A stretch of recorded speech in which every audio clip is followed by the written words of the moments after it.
Okay.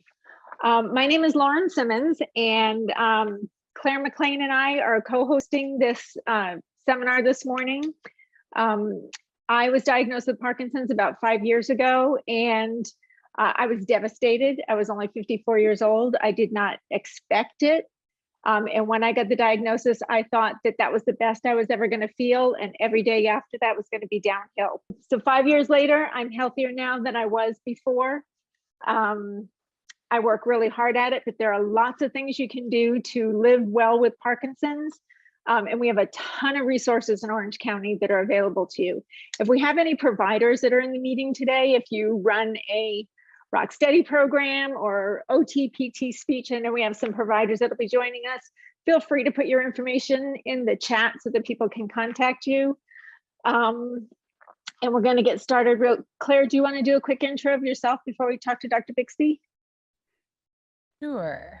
All right, please. So hello, everyone. My name is Claire McLean. I'm a physical therapist, and I have dedicated my career, and I really specialize working pretty much exclusively with people with Parkinson's.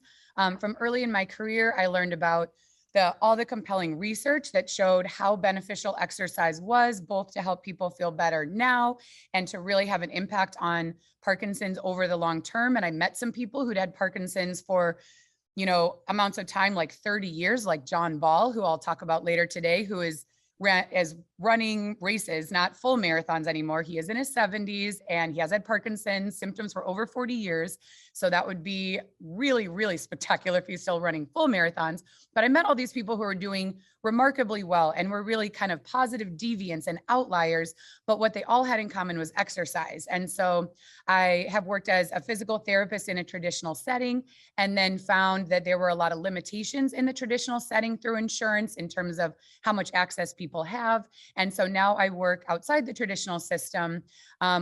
I started a wellness program that really can offer exercise on an ongoing basis, but still with physical therapists, so we can kind of bridge the gap between the healthcare system and the community, and really try to offer people the most research-based, most effective exercise possible. So I'm excited to be here and meet all of you, and hopefully motivate everyone to start some new things with exercise, attend a class in the community, find some things in your area.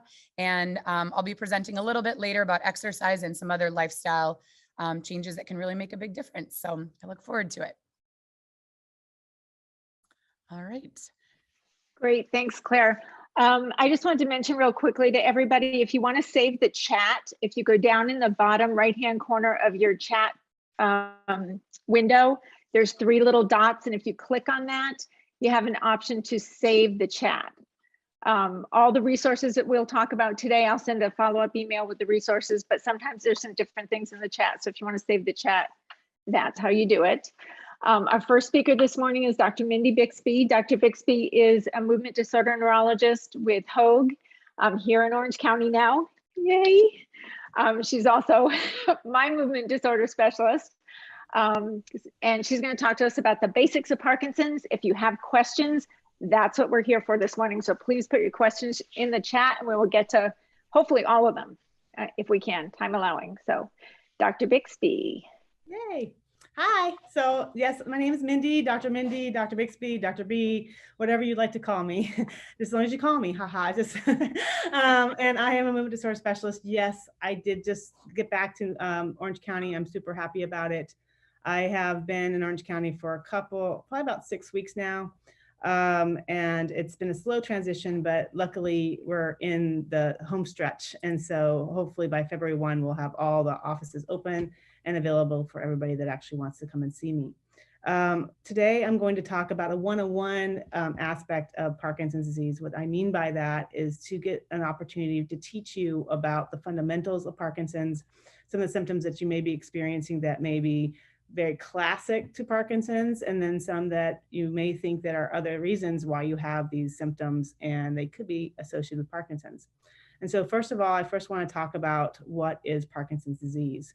We are learning more and more about the changes in the brain and what exactly is happening there. And the reason why it's been a little bit more fleeting to find a cure is because there's so many different aspects of the disease that's happening to the brain.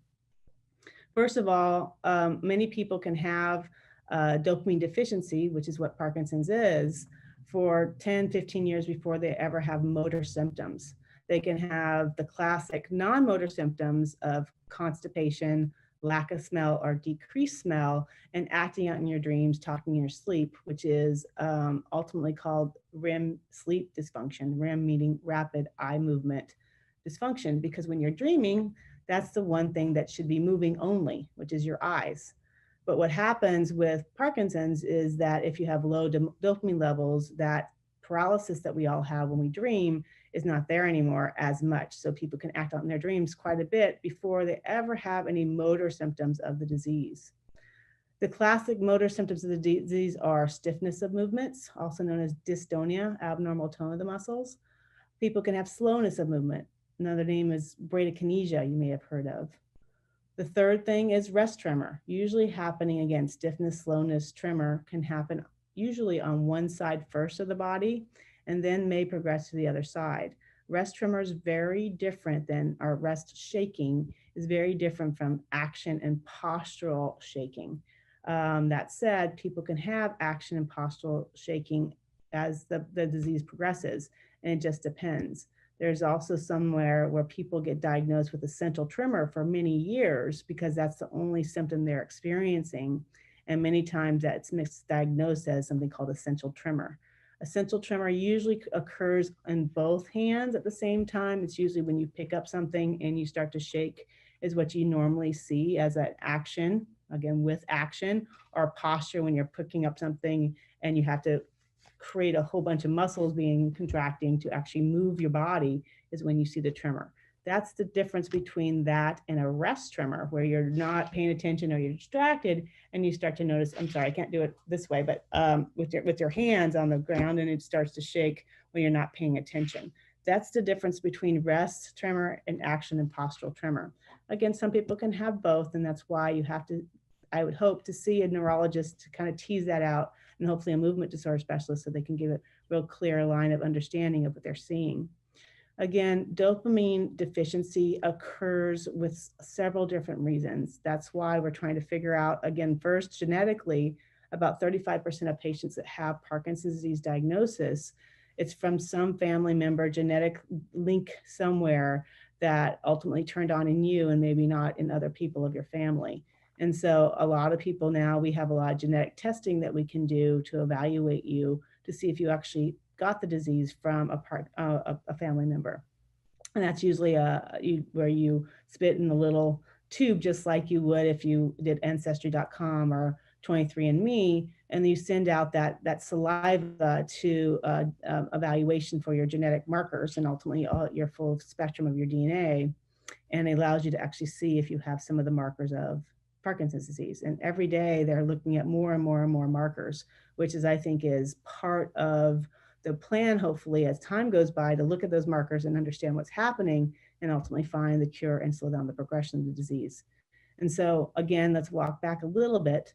Dopamine deficiency is what we believe is happening in the brain, but there's not just dopamine. There's other neurotransmitters that are involved with this. Right now, the treatment of choice that we've had for quite some time and a lot of different types of ways to give you back dopamine is a treatment plan at this point. So what ultimately happens is if you are losing dopamine over time, there's a certain tipping point at some point where you have less dopamine. There we go. I don't know how that happened. I just all went mute. Anyway, dopamine deficiency is occurring in a lot of different reasons. People believe it's an inflammatory response. That's why we really talk about the gut health and making sure that we're doing the right things for our gut.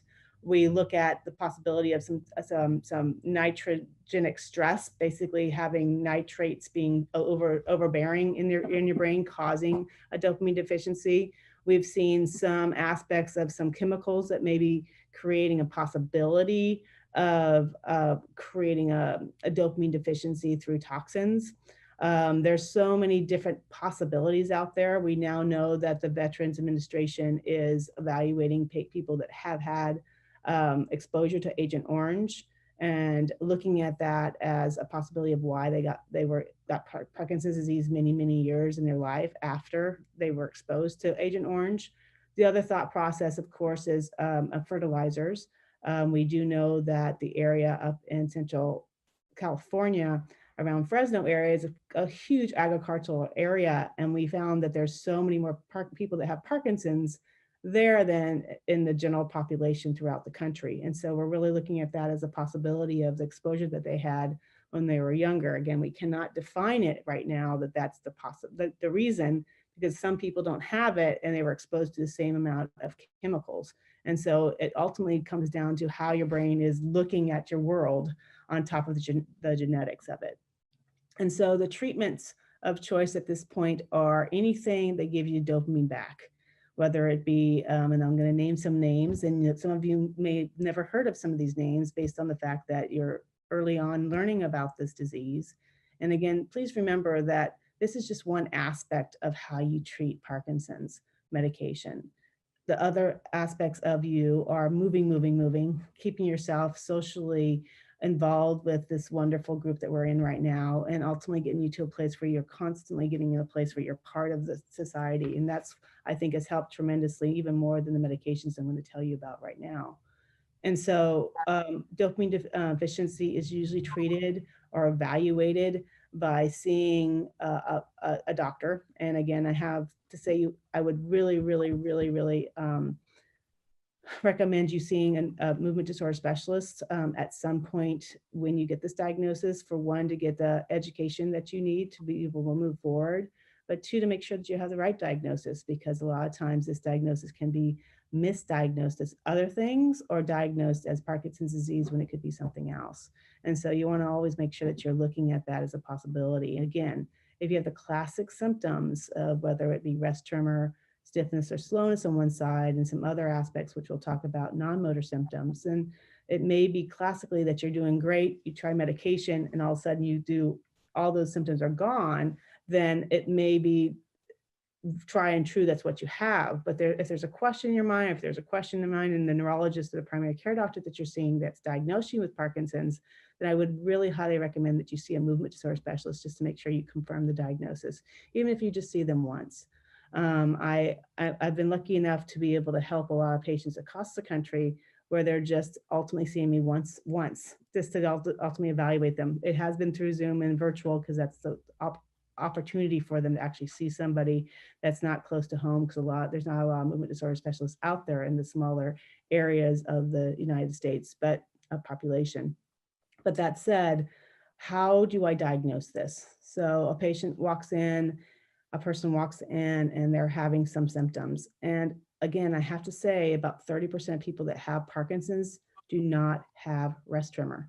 And so that is one of the cardinal classic symptoms that kind of alerts you to possibly having this. Then sometimes it can be very subtle and you don't have any rest tremor, and it's more stiffness and slowness that you're experiencing. And that's why you need an educated eye to watch you and see you and get the right diagnosis. So ultimately what I do is I have a patient that say there's a chief complaint of pain in the left arm and some posturing of the left arm. And that's why they want to see me. And what I do is I ultimately evaluate from head to toe an evaluation of a movement disorder evaluation. So what I do is when I walk in the room, the first thing I do is start talking to you and saying, okay, what are you experiencing? How are you feeling? And I start asking a series of questions. But while I'm asking those questions, your movement disorder examination starts the moment I walk in the door. I'm looking at everything from eye blink rate to your facial expression. That's why I always ask you to take your mask off. I'm really far away, so there's no issues, but I do want to see your face. And I also want you to recognize me, and I want to recognize you later on in life. So I think that's also important. But ultimately, just watching your facial expression, watching your blink rate, watching your posturing of your head, your neck, your shoulders, your body, and why you're sitting there talking to me. I listen to your voice. I evaluate what your body's doing in regard to if it's changing as we're talking. And so that helps me quite a bit even before I do the movement exam. The movement exam is something called a Unified Parkinson's Disease Rating Scale. Bear with me. It's a scale. So the best scale we all can have is a 0. The highest score you can have is 108. So again, like we talked about in many other talks, it's like golf. The more you swing, the more you're not doing so good in golf. And so the idea is ultimately the same thing, is that the higher the score, the more we know where we rate you in regard to having Parkinson's and where you are in the process of the disease. And so that gives me an opportunity to kind of understand, one, that if this is something that you have, and two, how are you doing with it? So I have patients that come in that have had Parkinson's for a very long time, and they're having a lot of symptoms, and maybe they're over medicated, they're under medicated, or maybe it's not working at all. The medication you try, you keep on going up and up in the dose, and nothing's happening. And so if that does happen, and we do give you a diagnosis of Parkinsonism, which I know it's a weird term, but I can't give you a diagnosis of Parkinson's disease until you have a robust response to medication. What I mean by that is, if you take medication and before you take it, let's say you take it at 8, and then about a half an hour to an hour, depending on how your medication works and how quickly your gut's working. And once you take it, it goes through the gut and then through the bloodstream and to the liver and then to the bloodstream and then to the brain. That takes a little while, and it depends. Some people kick in within 10 minutes and some people take an hour or so, depending on how well their gut's working and everything else and the metabolism of your medication's working. And so the questions I always have is, how well does medication work for you? And sometimes the question is, you know what, I'm on 3 tablets 3 times a day of carbidopa-levodopa, and we'll talk about the other medications, but that's the gold standard synthetic form of what your brain makes. And that's usually what's given to you by your doctor when you first possibly have this diagnosis, because it's the cleanest that you can use to see if it's actually working for you or not. It may not be the medication the doctor continues you on, because they may have other aspects or other options for you, but that's the best one to actually start to see how you're doing and if you get benefit. Again, some people say, I don't want to be on medications right now. I can deal with the tremor or the stiffness. I'm not ready to start medications. And that's okay. And we are a team. We have to be a team. And then ultimately, if that's something of your choice, then we wait. But you won't have a clear diagnosis until you start medication, because it helps tremendously understand what's happening in the brain. And so ultimately, after the UPRS is done, the Unified Parkinson's Disease Rating Scale, and what that involves is everything from your voice, your facial expression, your movements and how you're moving. If you have tremor, if you have action postural tremor, when I have you stomp your feet, is it fast or is it slow? How fast you get up off the chair without holding on to the arm rails, if it's hard for you, what your posture looks like as you walk down the hall. Are you freezing? How's your steppage good? How's your cadence? How's your arms moving? How do you turn when you come back to me? How is your postural stability? I tend to pull you back and see how you're doing with that. And all those aspects give us a score. And the score is between 0 and 108, and gives us an opportunity to kind of see where we are. And also baseline, it's really important to have that. So as time goes by, if we want to check it again, we can do that.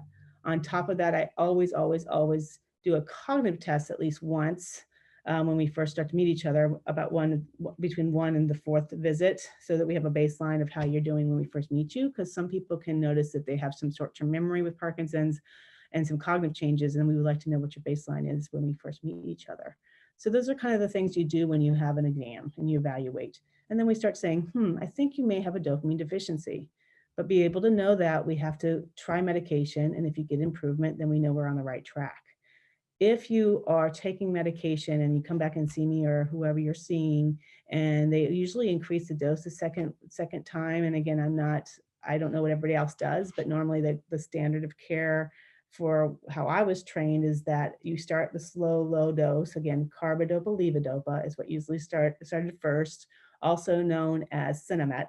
Again, if your disease or your symptoms are really, really subtle, sometimes people don't start medication straight away. They just now know that they have a neurologist that's taking care of them, and they make a decision as time goes by. If the symptoms progress, what do you do with them? And if they start to bother you with your activities of daily living, or if you start to feel like you need something, then we actually start it. Some people actually start an enzyme inhibitor, which we'll talk about first, and then see how that goes. But ultimately, you have to see if you get a dopamine deficiency improvement with a supplemental dopamine to actually get this diagnosis.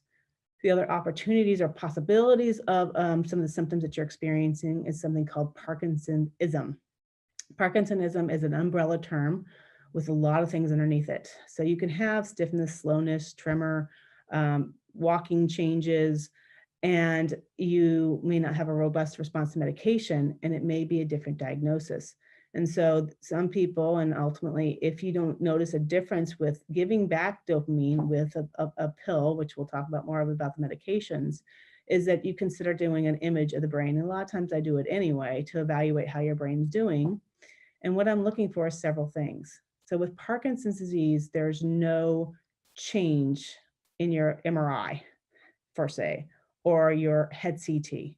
And so getting an image for Parkinson's disease diagnosis with an MRI brain or a head CT, you're not going to see anything, because that's classically looking at anatomy, looking at if you have some shrinkage of the areas of the brain that could be causing a Parkinsonism, and ultimately not a Parkinson's disease. So you do not see a change in the brain with MRI or head CT with Parkinson's disease. What ultimately is happening is a neurotransmitter deficit. And so you can't see that with an anatomical picture, which is MRI or head CTs. There is a functional test you can do, something called a DAT scan, a dopamine active transport scan, DAT scan, which is a functional test. If you have a question mark of, okay, is this really something where we're looking at a dopamine deficiency, or is it possibly something else? But let me go back to first the MRI and the head CT. What that could show us is something called the normal pressure hydrocephalus.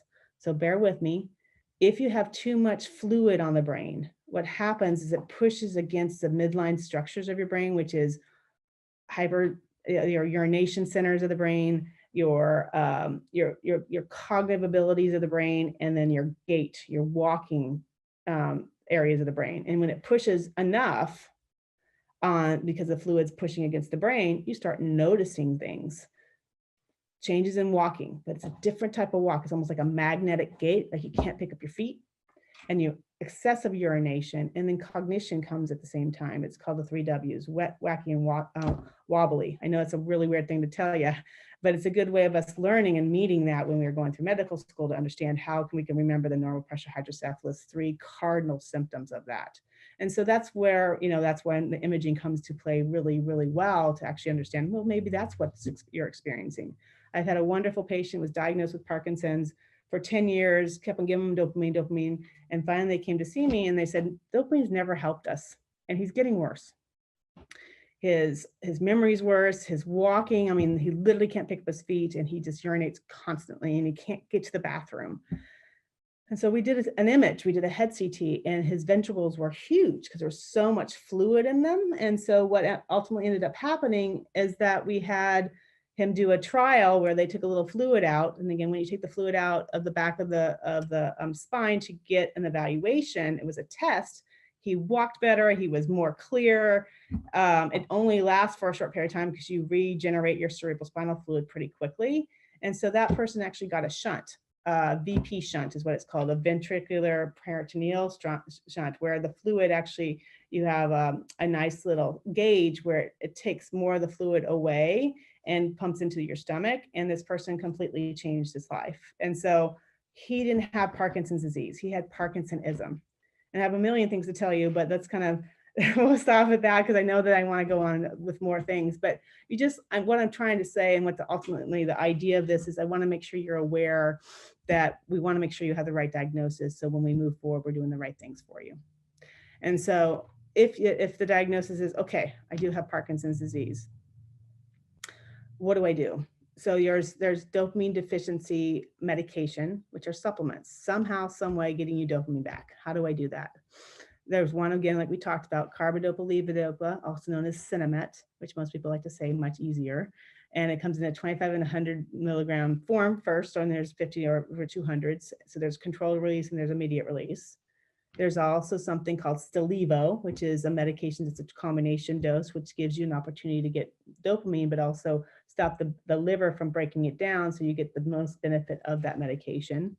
There's enzyme inhibitors, which ultimately help your naturally occurring dopamine up here, but also help whatever you're taking on board to increase the potency of it, which are called monoamine oxidase inhibitors. So monoamine oxidase is very, very prevalent in your brain. It's an enzyme that breaks down serotonin, norepinephrine, and dopamine. So you don't want that to happen. So ultimately you look at a possibility of using an enzyme to like stop the breakdown of it so you have it all ready for yourself when you need it. Other options that are coming in play and more to come, so much to tell you, but maybe in a different space, maybe 102 or 202 of the Parkinson's moment at some point when we get a chance to do more lectures, is new things that are coming on the market. But Rytari's on board right now. It's an immediate and controlled release formulation. We also have other things called dopamine agonists, which can look like dopamine enough to get you back and give you a nice level. And so ultimately, those are medications. We also always talk, that's why we're here, is to talk about exercise and motivation and pushing yourself in regard to your voice and your body to keep yourself going. Because what I believe, and I think most people believe now, is that if you don't use it, you lose it.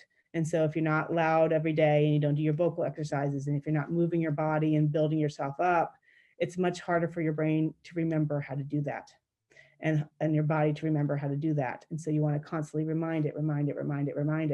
Give it a little nudge every single day, or a big nudge every day, to actually know what to do to move forward so you can actually feel really good with this disease. I feel like there's so much more that's coming on board every day. And it's such a beautiful thing in regard to knowing that there's things like stem cells, and there's biomarkers, and there's opportunities to actually repurpose medications that have been around for a long time that are used for totally different diseases that are starting to show some promise in helping people that have Parkinson's, so we can slow this down and feel better with this disease. And so ultimately, that's the 101 class. I know there's probably much more I missed, but please let me know. But if you have some questions, I would love to answer them for you.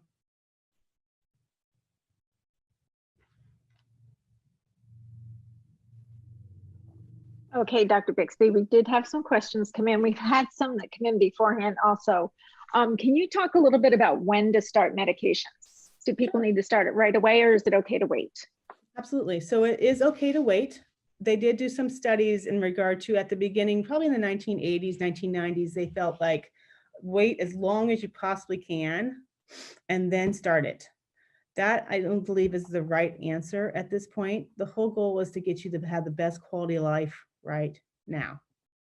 And so if you feel like, okay, some people have tremor and it says, it doesn't really bother me. It bothered me more to take a medication, but it's not changing my quality of life, then it's okay to wait, or do a very mild something, which again, you have to talk to your doctor about to help you, but it's not going to change the course of the disease if you start now compared to starting in 4 years. They did this a beautiful study where they evaluated people who waited and waited and waited and waited. And sometimes they really needed the medication, but they still waited.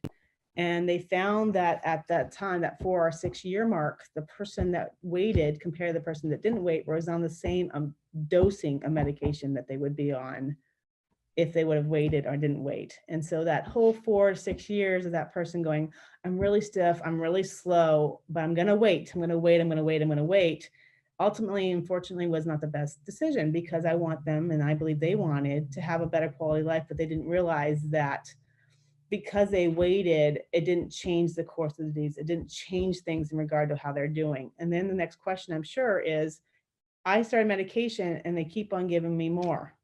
I've had this for 6 years and I'm still giving me more. Is it that it's no longer potent for me because I started it so early? No, that's not the case. Remember that Parkinson's disease is a slowness, you slowly lose it over time. So it is a slow but progressive disease. And so as time goes by, you lose more and more inside the brain that's naturally occurring because those receptors aren't working anymore. The neurons are not working anymore, which we didn't really talk about as much as I usually like to, the mechanism of understanding, because there's so many now new mechanisms that's where we're learning about. But we do know that what happens with the neuron is that you get this, these proteins that start to stick to each other. They're called alpha-synuclein. And when they stick too much, they can't get out of the cell because there's only a certain amount of size that allows them to go in and out of that cell naturally and comfortably. So when it gets too clumpy, it happens where the machinery of the cell can't do its job, and its job is to make dopamine. And so over time, it can't handle anymore. And so it basically tells our immune system that this is not working anymore, and that cell is no longer available to us to actually make dopamine. And so the goal for this is that you know that you're slowly going to lose dopamine over time for now. Okay, that's where we are right now in the disease state of improving things in regard to the world of Parkinson's disease. So when you take dopamine, let's say you got diagnosed in 2018 and you didn't take medication because you wanted to wait, or you took medication and all of a sudden you're going half more and a half more every time you see them because you're having more tremor, stiffness, more slowness. It's because you're losing more up here, so you have to find a balance. And that's what happens. You take more medication because you're losing more up here. It's not because it's less potent for you and not working as well for you. It has nothing to do with that. It has to do with the fact that you have to find a balance between how much you're losing up here and how much you're taking in. Okay, next question. Someone says, call it denial, but what % of people diagnosed with Parkinson's are actually misdiagnosed? And if it is misdiagnosed, what might the likely diagnosis be? I know you talked a little bit about Parkinsonism, but could it possibly be something else? Absolutely. And so that's why I would really ask you to go see a movement disorder specialist. We have so many wonderful movement disorder specialists in this area. We're so lucky to have such an opportunity of a plethora amount of a movement disorder specialists, or if you're not in this area, we can help you find the one that's actually in your area. The nice thing about it is the MDS, the Movement Disorder Society, has quite a bit of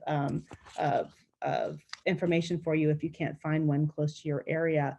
But the idea is that I would definitely highly recommend you seeing somebody that has a movement disorder background, because we have 1 to 3 years of fellowship training of understanding and having hopefully a keen eye of seeing what is the classic symptoms of Parkinson's. And then if you have an atypical Parkinson's disease or a Parkinson's plus disease, it just really truly depends. And so if you feel like you're misdiagnosed, even if you've tried the medication, sometimes people don't want to try dopamine at home. And sometimes I do a dopamine challenge in the office because of the fact they don't feel like they want to go home and take the medication. And so that's always another option for you, where you come in off medication, you do an off testing with the testing we talked about, the PDRS, and then I give you either more medication than you've ever tried at home, and then I have you wait an hour in the office, and then we do the examination again on testing to help us understand if we have the right diagnosis. If you have a robust response, meaning about 50% improvement of your numbers or better, then we know we're on the right track and that is your diagnosis. But sometimes it is misdiagnosed, like we talked about with that lovely man that was on medication for 10 years, not helping him, and he ended up having neural pressure hydrocephalus. And so it's ultimately being an investigator, a detective of understanding of what I'm seeing and what you're feeling, and ultimately going and finding that way and finding that diagnosis based on evidence of what you see, how you do with medication, and ultimately what your imaging is showing if it's not clear to us on a clinical diagnosis. Okay, next question. What exactly are you looking for from the DAT scan? Great question. So I wish I had a picture. I might have one, but as we talk, so a DAT scan is a dopamine active transport scan. And what it is it ultimately shows you how well your dopamine receptors are there. So normally a dopamine active transport scan, if you don't have Parkinson's, has 2 beautiful comma-shaped images, which is ultimately your basal ganglia. Your basal ganglia is your dopamine-rich area of the subcortical area of the brain, which if you take your nose and go all the way back, that's where your basal ganglia is. And so what the DAT scan does is you get a dye in your arm. You have to wait for an hour to 4 hours, depending on how the dye is working. It gets through the bloodstream and saturates those little receptors all the way through from the head of the comma all the way to the lovely tail. If I take a picture and we see it, and you have one side has nice, beautiful comma with the head and the comma, then that side's good, but the other side may be losing something, or for instance, the head's completely gone when we look at it because there's no more receptors there. And that would be consistent with dopamine deficiency, because if receptors are not happy, what happens is they die off because they're not useful in the brain and the body. So our bodies are really in tune to going, okay, I don't want to waste energy where it's not working anymore. And that's what happens, is that the receptors die off because there's no longer enough dopamine to keep them happy, if that makes sense. I don't think I have a picture, but I'm going to keep on going and let me just check. So sorry, I know we don't have a lot of time, but yeah, I'm not going to be able to find it. Next time I will be prepared. This is my favorite book in the world. If you ever want to go buy a really cool book, it's called The Brain, The Complete Brain. I show this and everybody always looking at it, but it has a dopamine, has all the imaging and everything in it from every single thing you could possibly imagine how it works and keeping it sharp. So I love that. Again, we give it to you one more time. It's called The Brain, The Complete Mind by Michael Sweeney. Fantastic book, but unfortunately there's a lot of pages and I'm not gonna be able to find the DAT scan. So next time. Okay, regarding clinical trials, someone sent in a question early about the clinical trial for intravenous, and I'm going to screw this up, prasinezumab. I'm not sure if you're familiar with that. Yes. I know they're doing it, I think, for people who are early on in the disease. Any thoughts on that? So again, it's the jury's still out. Understanding if prasinezumab is actually something that would be helpful for us. It's a monoclonal antibody that we've been monoclonal antibodies have helped quite a bit of people with an autoimmune diseases such as MS. And so they're looking at it as a possibility of helping people that have possibly an inflammatory or autoimmune response with a dopamine deficiency. So ultimately, that's why they're looking at early onset to see if they still have an opportunity to block that before it becomes too inflamed or too the immunity becomes too much to the place where you can't overwhelm the system with getting a monoclonal antibody. And so it's promising because it's helped so many other diseases in the realm of neurological diseases. And so, especially with multiple sclerosis. And so, and it's now gold standard in a lot of ways. And so I can see it as a good idea. I think what's happening is they're looking at every aspect of what we've seen in the past of what's making dopamine deficiency happening and check all those boxes to see what can they do. I think in time, we will probably have a multifactorial way of treating this disease where they'll give you a little bit more give you some stem cells, which again, I'm still so excited about that possibility.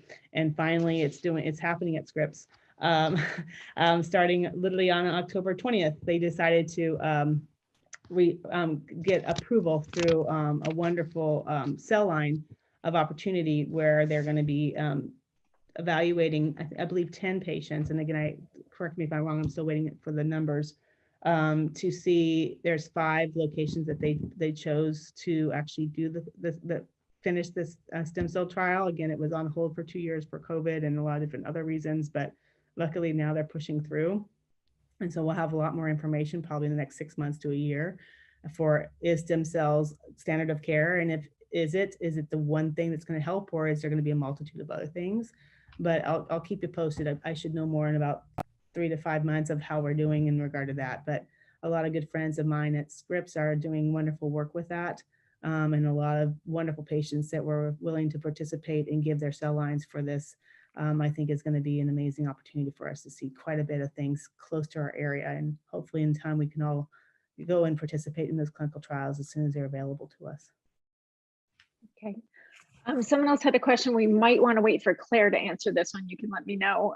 If I'm unable to do intense exercise, what do you recommend? I have OA, osteoarthritis, rheumatoid arthritis, and in my mid-70s. Want to take that, or you want to wait for Claire on that one? So Claire would be wonderful. I think that there's always a way to actually get you moving. It's just that it will be modified for you. And I think that's probably what she'll say, but in a much more eloquent way, is that there's always a way to actually get you moving and making you feel good. And that maybe actually a swimming exercise or something like that won't be so hard on your joints.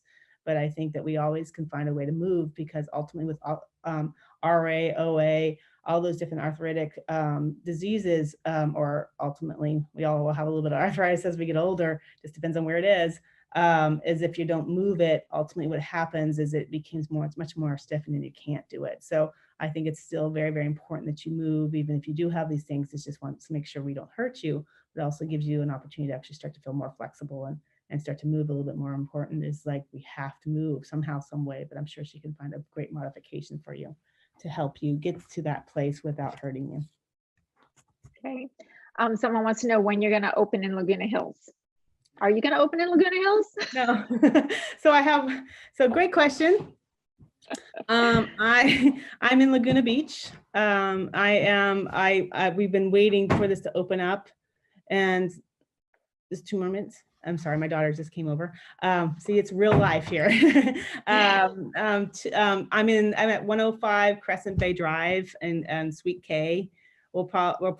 I just hired my first lovely woman that's going to be on one-on-one with everybody. I'm so excited about that. Hi, yes. And then if I can, I'm going to just do something real quick. I'm so sorry. I'm signing some for things right now. Okay, thank you. That's okay. We're understanding. We're an understanding group. I'm super excited. So I am at Hogue right now in Newport. I probably will continue to be there for at least 2 days a week, just simply because I have a lot of patients coming from Northern California and everywhere else. But my ultimate goal is to be in South Orange County, and I finally got a beautiful place. It's very small. It's 500 square feet, but it's mine, and I'm really proud of it. And it's probably going to open probably in the third week of this month. And then I may actually, and I think I might say absolutely, I probably will be a 4-hour Mondays in Aliso Viejo for the first year, just to make it a little bit more convenient for people and kind of get an idea of what is needed from you. And so for 4 hours, I probably will be in Aliso Viejo, which again, I don't have the address right now, but I think I may have given it to you, Lauren, and I'll make sure I give it to you at the end of this call. But thank you for asking. Okay, and still in Newport? Still in Newport. We'll be there for at Okay. least 2 days a week, Wednesdays and Thursdays, for people for one that have Medicare and then really need the Botox or toxin. It's much easier to get it through there, and so that's probably will continue with that. Just so you know exactly, with transparency, it's much easier to run a business when Medicare is covered with toxin, because we do a ton of toxin. Let me explain to you what I mean by that. Everything from your eyes closing when you don't want them to close, which is called blepharospasm, to salarial, which is drooling, which is ultimately if your neck's tight and twisting or posturing, or your arms posturing, or if your toes going up, or your toes curl and you're walking not so good, toxin works beautifully for that. I know it sounds weird. Botox, Dysport, Xeomin are the names of it. Botulinum toxin. It's a very, very small amount that does a ton of work for people to help them feel better.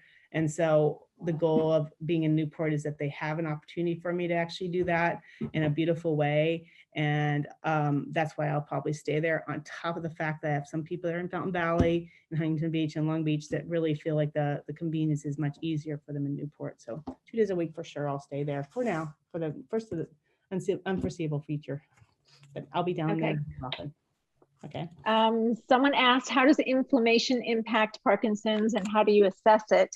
And kind of along with that, how about nutrition and diet? Is there anything special people can do? Yes, absolutely. So inflammation is a big deal. And so if you're inflamed, they believe that a lot of your gut health has to do with inflammation. And ultimately, we cannot assess in the brain if you have inflammation or not, unless it's pretty significantly severe for other reasons. And so ultimately, the way to evaluate you, again, I know that Dr. Mishley, which is out of Washington, can evaluate a lot of aspects of inflammation in the body. There's something called CRP, which is C-reactive protein, which can give you an opportunity to understand if you have an inflammatory response. Again, a lot of these blood work biomarkers are usually coming from an autoimmune evaluation of whether it be lupus or Sjogren's or all these other opportunities that people have to check for an inflammatory response. Is it specific? It's not. We don't have a specific blood test to evaluate inflammation for dopamine deficiency. There's no such thing, because there's so many things that are happening from so many different aspects of why you have a dopamine deficiency. But if you can decrease the amount of possibilities, it's a win-win. On top of that, if you're inflamed all the time, whether that be from diet, let's talk about diet. If you are having quite a bit of inflammatory foods, which is anything that's processed, ultimately fermented, red meat that has been, injected with quite a bit of hormones, whether that be also other meats, they have found that any type of milk-based products, especially cow milk-based products, are much harder on the gut and much harder on Parkinson's. And so we have so many studies that are ongoing right now for Parkinson's and diet. And I'm hoping to be a part of all of them, because it's really important to integrate your evaluation of understanding. And so if you are, again, everything in moderation, if you love that in and out, hamburger. I And understand. who doesn't? Exactly. So have it once a day, once a week, once a month, but understand that it's not every single day, because you're going to create an inflammatory response and again and again to a point where your body just is so used to having it, it's its natural state. So if you can find ways to help yourself in regard to, I love your post on Instagram, Lauren. It's exactly what we need to do, is take care of our bodies. Whatever we can control is what we're going to try to do. Exercising your body, moving your body, and what you put again in your hole. Whatever you put in the mouth is your choice. Okay, so ultimately, if you choose to eat fresh, colorful foods, stay away from the white stuff unless it's cauliflower. What I'm talking about is French fries and potatoes and things that are a little hard on your body. That's a lot of starchy, rich inflammatory foods. So ultimately, if it's coming from the earth, you're a little bit safer, but you have to be thoughtful about what you're taking in. So when you look at your plate, is it colorful? That's what you're going to ask yourself every day. And if it's not, what aspects are not colorful? And then please let them be a side dish and not your main dish. And water, water, water, water, water, water, water, water, water, water. I say it constantly, but it's so important. I mean, just do it for a week for me. You know, to a third of your ounces of weight in water, whatever you weigh, divide it by 3 and say, I'm going to do that for a week and see if Dr. Bixby's right. I promise you, I mean, don't curse me because you're going to have it before 6 p.m. So you're not getting up all night long, but drink the amount of water that's going to help you make your cells all hydrated. And remember, we're 73% water up here in the brain. So if we're dehydrated, you're going to feel it, whether you be tired, cranky, sleepy, or your medications are not going to be working. And so it's extremely important. And now we know that our body is fluid. And if we have that opportunity to feel that good, you're going to feel great. And again, if you have an overabundance of urination, we just talk about it. We talk about how we can plan it so it's the best, most possible place of getting in as much water as possible without creating other things with your quality of life. And so, but water, water, water, water, eating the rainbow, and staying away from, if you can, in and out for not every day. Okay, just trying to find the right ways for you to actually be in the best space of mind. And this is for everybody. Every single person should be listening to this. I mean, we have so many, you know, we want to go through life quick, quick, quick, quick. Let that food choice, your nourishment of your life, be slow for a moment and say, I'm going to really, really take my time and nourish myself the right way. It may take an extra 5-10 minutes to make a beautiful salad or a beautiful moment, but I promise you, it's so worth it. You will live longer. I promise you, if you do these things. And they're all up to us, because we are the ones that are basically, our vessel is here. And so we want to make sure when we create the best possibility, no matter what hits us in this world, whether it be Parkinson's or other things that are not so good that we couldn't control. But if we're ready for it, we can actually move forward in a beautiful way without missing out on things because we weren't ready for it and not healthy in the interim. Okay. Yeah, what's the downside to a healthy diet? You might get healthier. Yeah. It's awesome. Plus, yeah, for us of those, you know, those of us with Parkinson's, it helps greatly with the constipation issue, Huge. which is I mean, almost always an gut issue. health forever. I mean, I'm taking integrative medicine classes just to understand the gut better. I mean, again, I had one class in medical school on nutrition.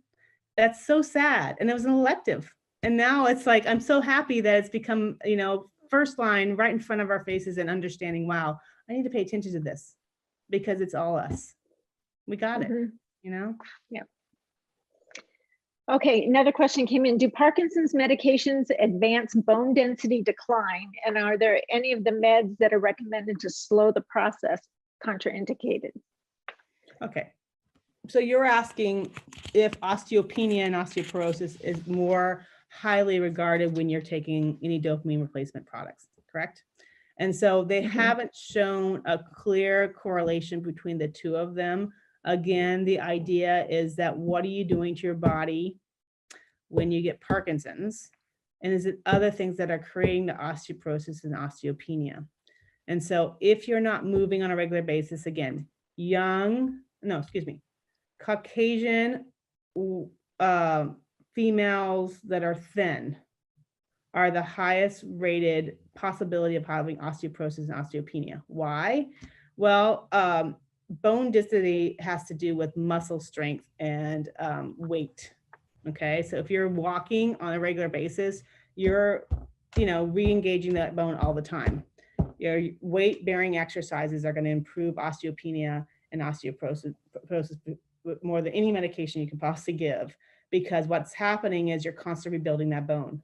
Our bones, you think they're just there and they don't do anything. No, there's a huge vascular system and they're constantly breaking down and rebuilding. And so you need all those components to make sure you have all those. If you're vitamin D deficient, you're calcium deficient, if you're deficient in something, you don't have the building blocks to build those bones beautifully.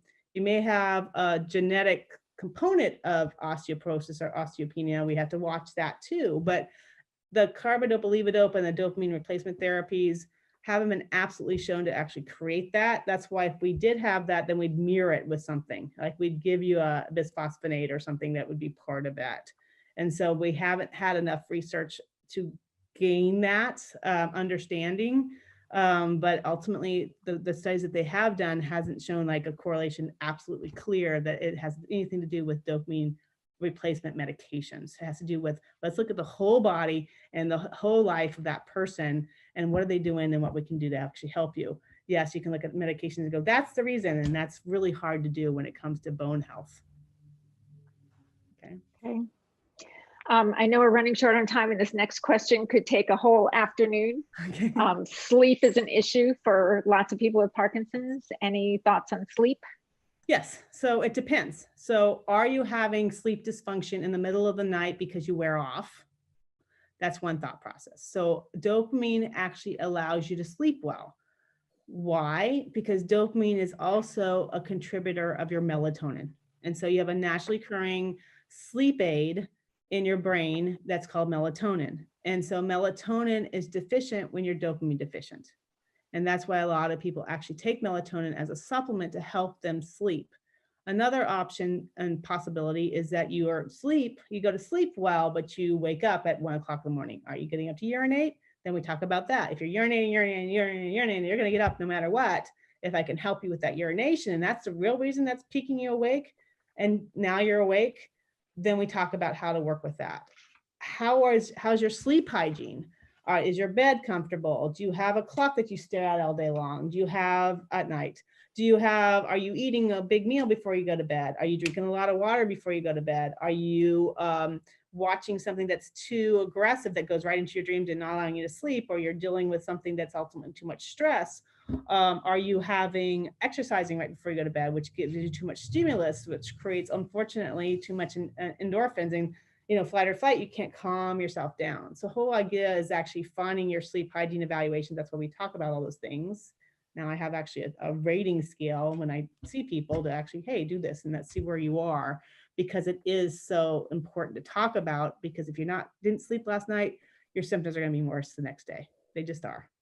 And so those are the questions I have to ask. So it's a very long answer because I have so much more to say, but it depends on the person. It's an individualized reason why you're insomniatic.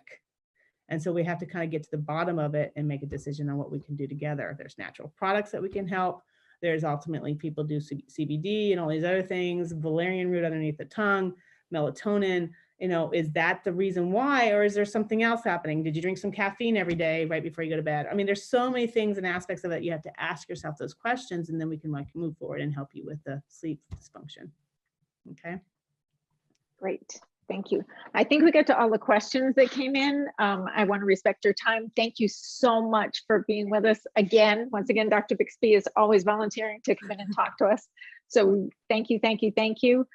For everybody else, we are going to take a screen break of just like 4 or 5 minutes so that you guys can get up, get something to drink, move so you're not stiff, get a drink of water, use the bathroom, and then we'll be coming back. And next up, we've got Lauren Williamson from the Parkinson's Foundation and I are going to be talking about some of our favorite resources, things that can help you get educated at home and things you can be looking up online. So we're just going to take a quick screen break and then we'll be back. And Dr. Bixby, thank you, thank you, thank you so much. Okay, hopefully everybody's back after just a quick break. I would like to introduce the other Lauren. Lauren Williamson is with the Parkinson's Foundation. She's our local Orange County person here. The Jumpstart program is sponsored by a Parkinson's Foundation community grant. So we are super, super, super thankful for the Parkinson's Foundation. that allows us to, helps us to put this on.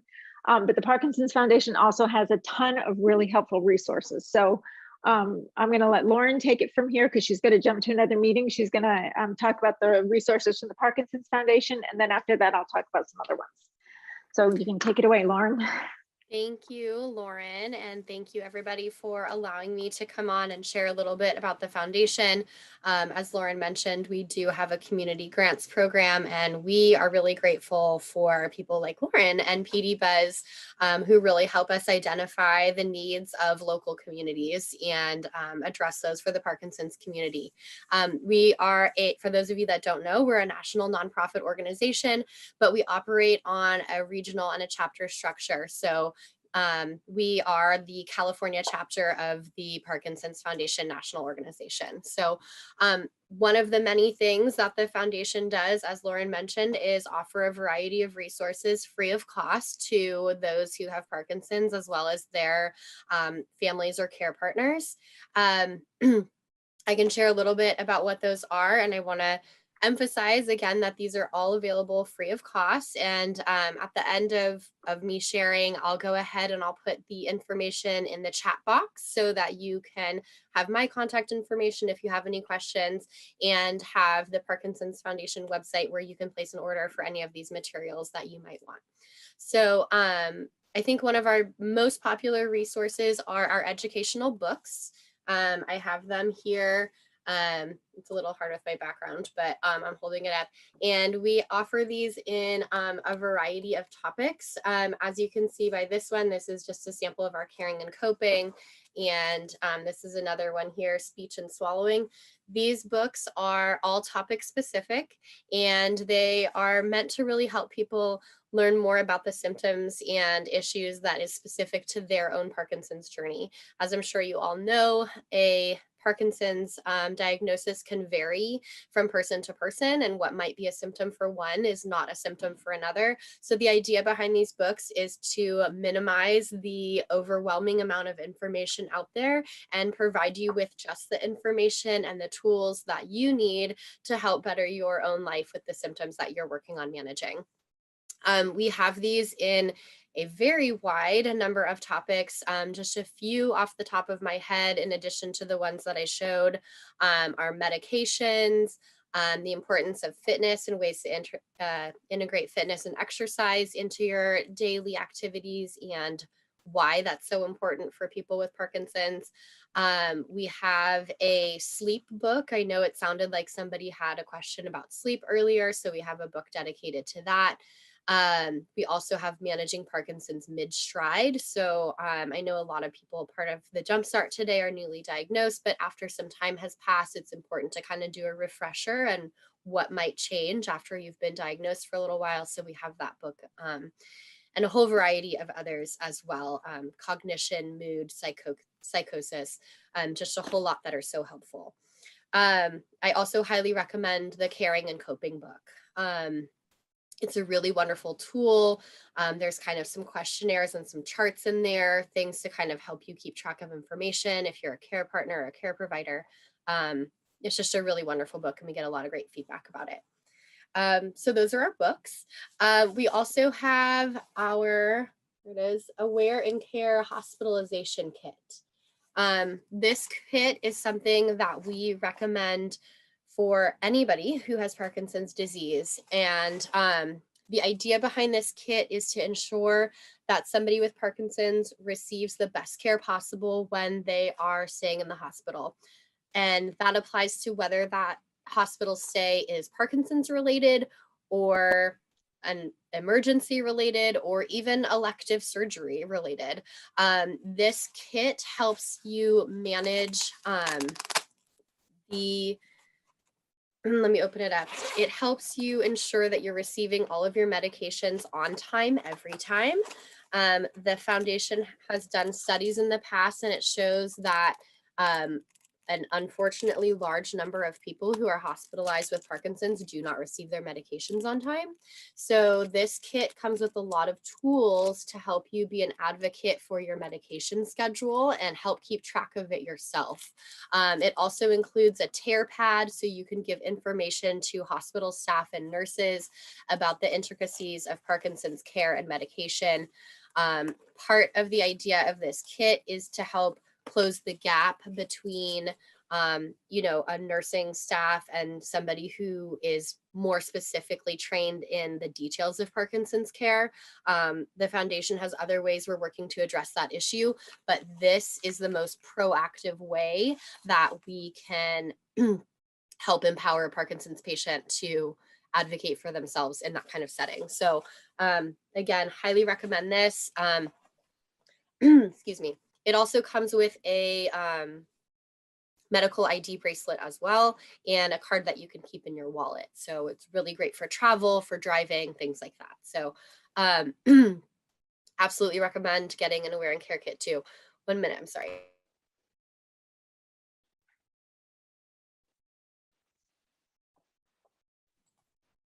Sorry about that. So those I would say are our two most frequently requested and frequently used resources, and the ones that I always recommend first to anybody who is looking to kind of build out their own personal resources. I also want to mention that we have a new initiative. Thank you, Lauren. I was going to put that at the end, but I appreciate you putting it. Lauren put our website, parkinson.org. We also have a newly diagnosed kit. So our newly diagnosed kit is really our effort at helping people not feel so lost when they receive a Parkinson's diagnosis or even that first year of being diagnosed. We find that a lot of people don't know what questions to ask, or they don't know what they don't know yet, and they leave those kind of initial doctor's appointments feeling really overwhelmed and not sure where to go next. So the idea of the newly diagnosed kit is that it contains a letter from somebody who has Parkinson's. It contains a key questions for your doctor information sheet and facts about Parkinson's disease and a little bit about what to expect and kind of explaining some of the new things that you might be hearing about, as well as point you in the direction of the resources of the foundation. So a newly diagnosed kit is also available for you as well. In addition to these really tangible resources, we also offer a lot of really wonderful online resources that can be found on parkinson.org. There's a whole library of webinars, and we do our PD Health at Home series. We have Mindfulness Mondays, Wellness Wednesdays, and Fitness Fridays. So all of this is aimed at making sure everybody's taking a really holistic approach to their personal care when living with Parkinson's disease or when being a care partner for somebody with Parkinson's. So I don't want to take up a lot more of the time. I'm sure you have a busy rest of the agenda. I appreciate you all letting me share what the foundation has. Like I said, I'll put more details in the chat box. And the last thing I want to mention is that we do have some foundation events coming up. In March, we're doing a program called Parkinson's Sleep and Me. So that will be an educational program with expert speakers, free to attend. And then later in the spring, we'll have our annual Parkinson's Moving Day Walk. So I hope to see some of you at our events, and I will put my contact information. If anybody has any questions or wants any help with anything, I would be honored to be of assistance. Thanks, Lauren. The Parkinson's Foundation has some really great stuff, and some of the things that Lauren talked about in practicality for a person living with Parkinson's. I've got my Aware and Care kit. I've used it when I've been in the hospital for knee surgery, totally un-Parkinson's related. It helped tremendously. Lauren, if you could just mention briefly also the genetic testing, the PD generation. Yes, thank you. Absolutely. So the Parkinson's Foundation is really excited to be able to offer a genetic testing research opportunity. So it's called PD Gene or PD Generation. And basically what it does is it allows for anybody who has a Parkinson's diagnosis can enroll. And we are now doing at-home enrollment as well. So you can enroll in this study and it will do a deep dive into your genetics and look for certain genetic markers, which will help indicate whether or not your form of Parkinson's has any sort of genetic indicator. So not only is this extremely helpful for the science community and the Parkinson's community at large to help us understand different variations in Parkinson's disease, what might cause Parkinson's disease, or when certain people might be predisposition to develop it, but we also find that it's very useful for people who have Parkinson's and want to know whether or not this is something that may affect other generations or other family members. So it's a really wonderful test. If for anybody who's familiar with something like 23andMe, it's like that, but just such an elevated experience. It checks for a lot more genetic markers than those types of tests do. And what I think is the most important differentiation is that PD Gene provides you with genetic counseling. So a lot of these tests really aren't going to do a lot for you if you don't know how to interpret the results that you're getting. And that's what the genetic counseling will do. It will really go through and explain to you what your results mean and what kind of impact that might have on you, and what we can learn from that as a Parkinson's community at whole. So it's really wonderful. It's free to participate, and I will definitely put the information for that in the chat as well. Thanks, Lauren. Okay, the genetic testing, I know, I don't know how many of you have children, but when I first told both my kids who are adults that I had Parkinson's, their first question was, is it genetic?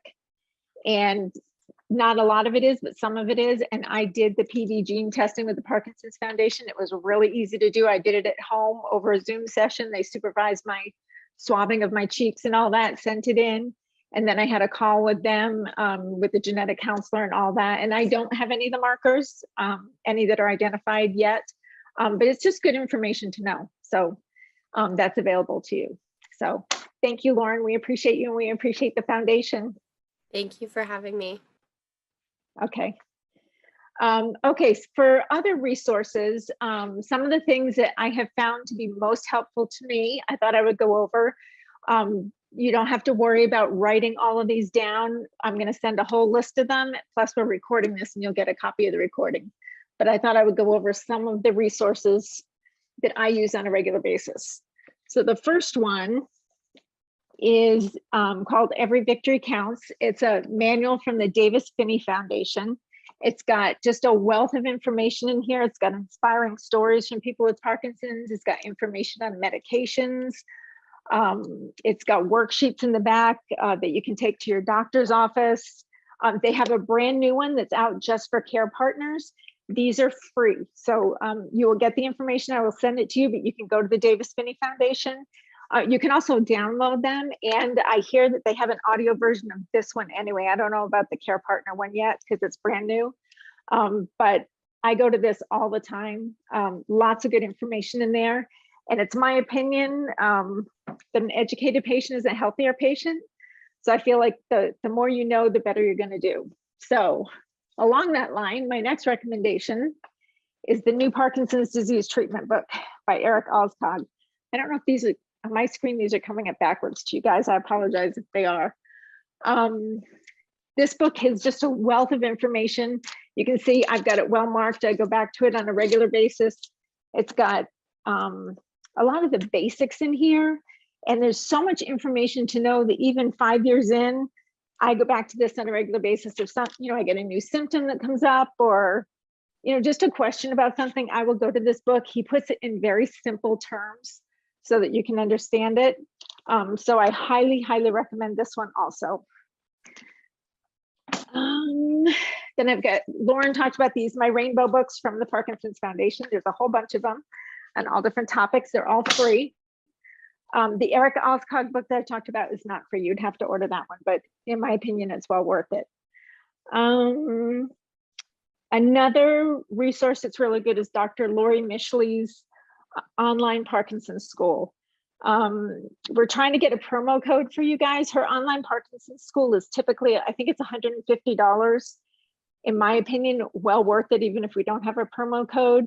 There's hours and hours and hours of videos on everything from constipation, sleep, medications, supplements, medical marijuana, exercise, just almost any topic you can think of. She's got hours and hours of videos. Very well worth it. Her website is educationismedicine.com, and she is an integrative medicine specialist in Seattle. And that is a very, very good resource. What else? Oh, Parkinson Movement Disorder Alliance. Both Dave and I that are on here are ambassadors for the Parkinson Movement Disorder Alliance. They are based in Arizona. They have a wealth of information online. They're doing weekly seminars, educational seminars with world-renowned specialists. Pre-COVID, they were also coming to town and doing seminars. Right now, they're not doing too many. I hear they're coming back soon, but who knows with the way COVID is going. They also have a lot of support groups online. And one of the things that they do really well is they have support groups for specific groups. Like if you have adult children who are really interested in joining a support group, the Parkinson Movement Disorder Alliance has online groups for adult children of people with Parkinson's. They have online groups for young onset people with Parkinson's. Just a lot of the, smaller groups like that. Wealth of information there, so that's a great site. The one that everyone hears about is the Fox Foundation. One of the reasons I'm going over a lot of the websites is because if you start Googling Parkinson's, there's a lot of scary information out there, and there's a lot of misinformation out there. If you look at the Wikipedia page, in my opinion, it's absolutely horrendous. But there's a lot of good sites out there. So the sites that I'm telling you are sites that we have found to be reputable and have good, reliable information. The Fox Foundation is definitely one of those sites. They have a new program called a buddy program, which is a program where you can sign up to meet and talk to other people with Parkinson's. They also have the Fox Trial Finder. And on the Trial Finder, you can go in and put in your specific information, where you live, or how far you're willing to travel to be in the clinical trial, or how long you've been diagnosed, what your age is. And if they have a clinical trial that comes up that you might be a match for, they will send you an email and you can investigate it. And it might be something for you and it might not be, but it's definitely something to check into and to be on the list. Another one is the Parkinson's Wellness Fund. The Parkinson's Wellness Fund is based out here in Southern California, and it is an organization that can help pay for out-of-pocket expenses related to Parkinson's. They don't do, they're not going to pay for DBS surgery. They're not going to be able to pay out multi-thousands of dollars, but they do small grants. So if you, want to go to a boxing program, or you needed, a wheelchair, or you needed help with co-pays for your Parkinson's medications, you can apply to this fund and they can help with some of the out-of-pocket expenses. Likewise, on the other side of that, if you're a person that can contribute and wants to contribute to a Parkinson's organization, they're a great organization. The guy that runs it, his dad has Parkinson's. He's had Parkinson's, I think he was in his early 50s, I think, when he was diagnosed. And his son started this foundation specifically to help because his dad was getting acupuncture treatments that were really helping him. And all of a sudden he stopped them. And his son said, well, why'd you stop your treatments? And his dad said, because we can't afford it anymore. It's really expensive. Insurance doesn't cover it. And his son thought, that's horrible that you have this treatment that's actually helping you, but you have to stop because you can't afford it. So he started this organization, and it's to help with those little extra expenses, or bigger extra expenses sometimes that insurance doesn't pay for. So that's another resource. Netflix, I'm not sure if anyone's familiar with Netflix. It's a streaming service online. It's Netflix.tv, kind of like Netflix, but it's for medical conditions. And the first condition that they decided to take on was Parkinson's. And if you go to that online, they've got some stories about people who have Parkinson's and how they're dealing with it. They have interviews with world-renowned experts.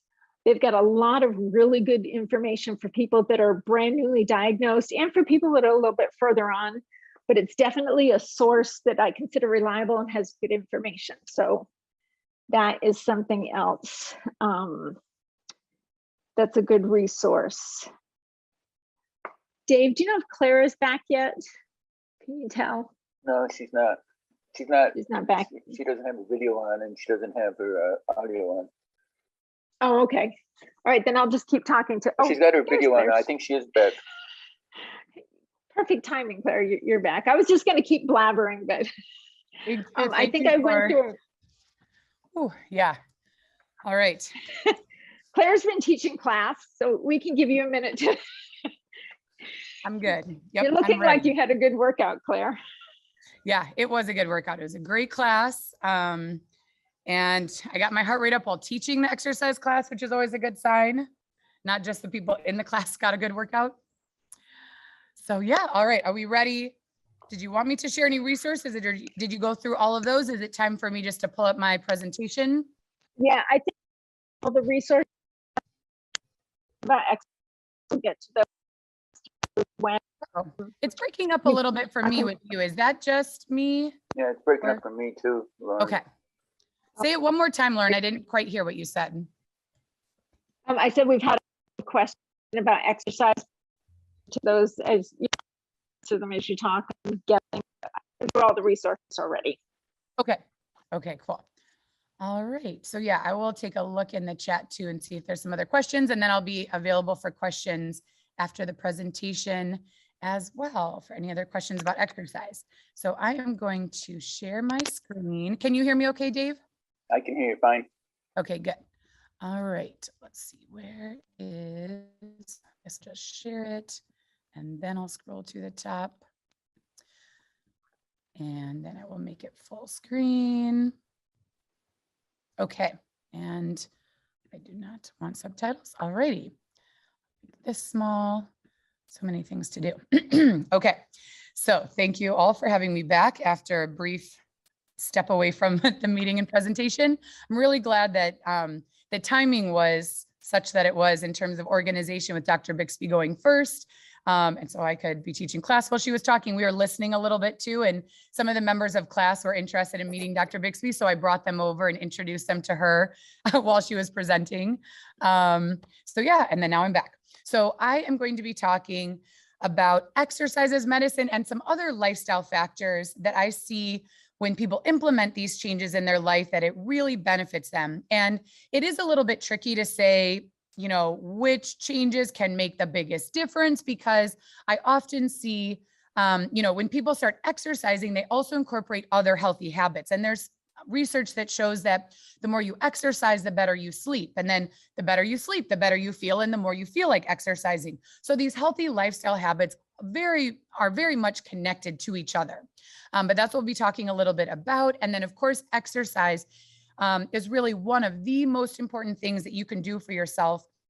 And it probably is going to take exercising more frequently than you have in the past, or that you maybe want to, and with a higher intensity. We highly, highly recommend that you join some form of exercise class that is Parkinson specific, because there are some things that are really important in the research that are different than just kind of general exercise in terms of what you work on. And again, when you join a class in the community, you know, meeting other people, that's one of the best ways that you can tap into the resources that are available, whether you're here in Orange County or if you're coming from another place. But meeting those people and hearing about different neurologists and different meetings there, it's like one of our members who joined here at Rogue said that, you know, once she joined here, she felt like she didn't really need to spend as much time online, kind of trying to do research and figure out if there were new treatments and things available or what the latest was. Because she said, you know, if there's something new or important, I know I will hear about it here. So in that case, she actually was able to be more efficient with her time, because otherwise, like, you know, you could spend an hour or more per day on the internet trying to learn and, you know, research things. And the truth is, you know, if you have a great movement disorders neurologist and you're connected with the community, you can feel much more comfortable that you're going to hear about important things. And you can spend, instead of your time researching on the internet, you can spend your time moving and exercising and playing pickleball and doing the things you really like to do. So there's my plug for joining classes. So I'm going to talk basically the majority of my presentation is success stories, because I think that's really the most important thing is in a meeting like this is to get inspired. I'm not going to tell you exactly what to do for exercise, because the truth is it's a little bit different for different people. Not everyone here in this meeting should be doing the exact same thing. So there are some themes that are important, but I mostly just want you to know that it is possible to get better, both in the short term and in the long term, and how powerful exercise can be. And then I'll talk a little bit about what these people who have really been successful in living with Parkinson's and being able to manage it and stay active and independent and really just live their life to the fullest while having Parkinson's as a part of it. So I'm going to talk about what they have in common. And then I just have a couple slides with science, because the science on exercise is so compelling. I just have to share at least a little bit about it, but I try not to be too research heavy, because that sometimes is not the most exciting thing. I think it's exciting, but not everybody else does. So I have seen exercise help people in so many different ways. I have seen people improve their mobility and their quality of life. Like I said, exercise can help with sleep, and sometimes not sleeping well could be like the most bothersome thing for someone. And exercise is one of the best ways to kind of reset your system. Wear yourself out during the day so that you sleep better at night, then you're going to feel better the next day. And it's this starts being this kind of upward trend as opposed to a downward trend of poor sleep, tired during the day, resting and napping during the day, and then you're not really prepared to sleep the next night. And it can be this really kind of downward spiral. Sleep is critically, critically important for brain health, for our function. And so we want to do what we have to and what we can do to really optimize our sleep. I've seen people maintain improvement over long periods of time. So that is, one of the key factors is, yes, we want people to improve in the short term, but what really would indicate that we are having an impact on Parkinson's is if we see those improvements last over long periods of time. And I have now been working in Orange County. It'll be 12 years. And so I have people that I've been working with for 12 years now. I worked at Hoag from 2010 to 2015, and I work with some of the same people that I started working with there. And I have people that I'm working with who are doing as well as or better now than when I first met them. So we are seeing, just the longer I work with people, the more opportunity I have to see this. And so I just see these amazing changes that really can be maintained over long periods of time. We also see that exercise can really help treat symptoms that are resistant to other types of treatment. So medication is very, very important, and being optimized on your medication makes a huge difference in how you feel. But there are some things that medication doesn't have as much of a direct impact on. Things like balance, some aspects of movement. And so those are the kinds of things that exercise is what can really make the biggest difference. And then I've also seen over the years now, exercise really be able to help people recover faster after an injury or a surgery or COVID. Just the past 2 years of living our lives differently, there's been a lot of stress over the past 2 years. There have been significant changes in activity levels. I've been meeting more and more members recently who were going to the gym super consistently before COVID. And then when COVID hit, gyms closed. And even though gyms may be open now, there's really a big variety in terms of how gyms are kind of approaching things and how busy a gym might be, how clean a gym is, whether or not people are wearing masks, or if people are vaccinated or not around you. So a lot of people who were very consistent going to the gym before for their exercise have chosen, maybe not to go back to the gym. And that means they still aren't exercising with the frequency or intensity that they were before. And so they're really noticing a change.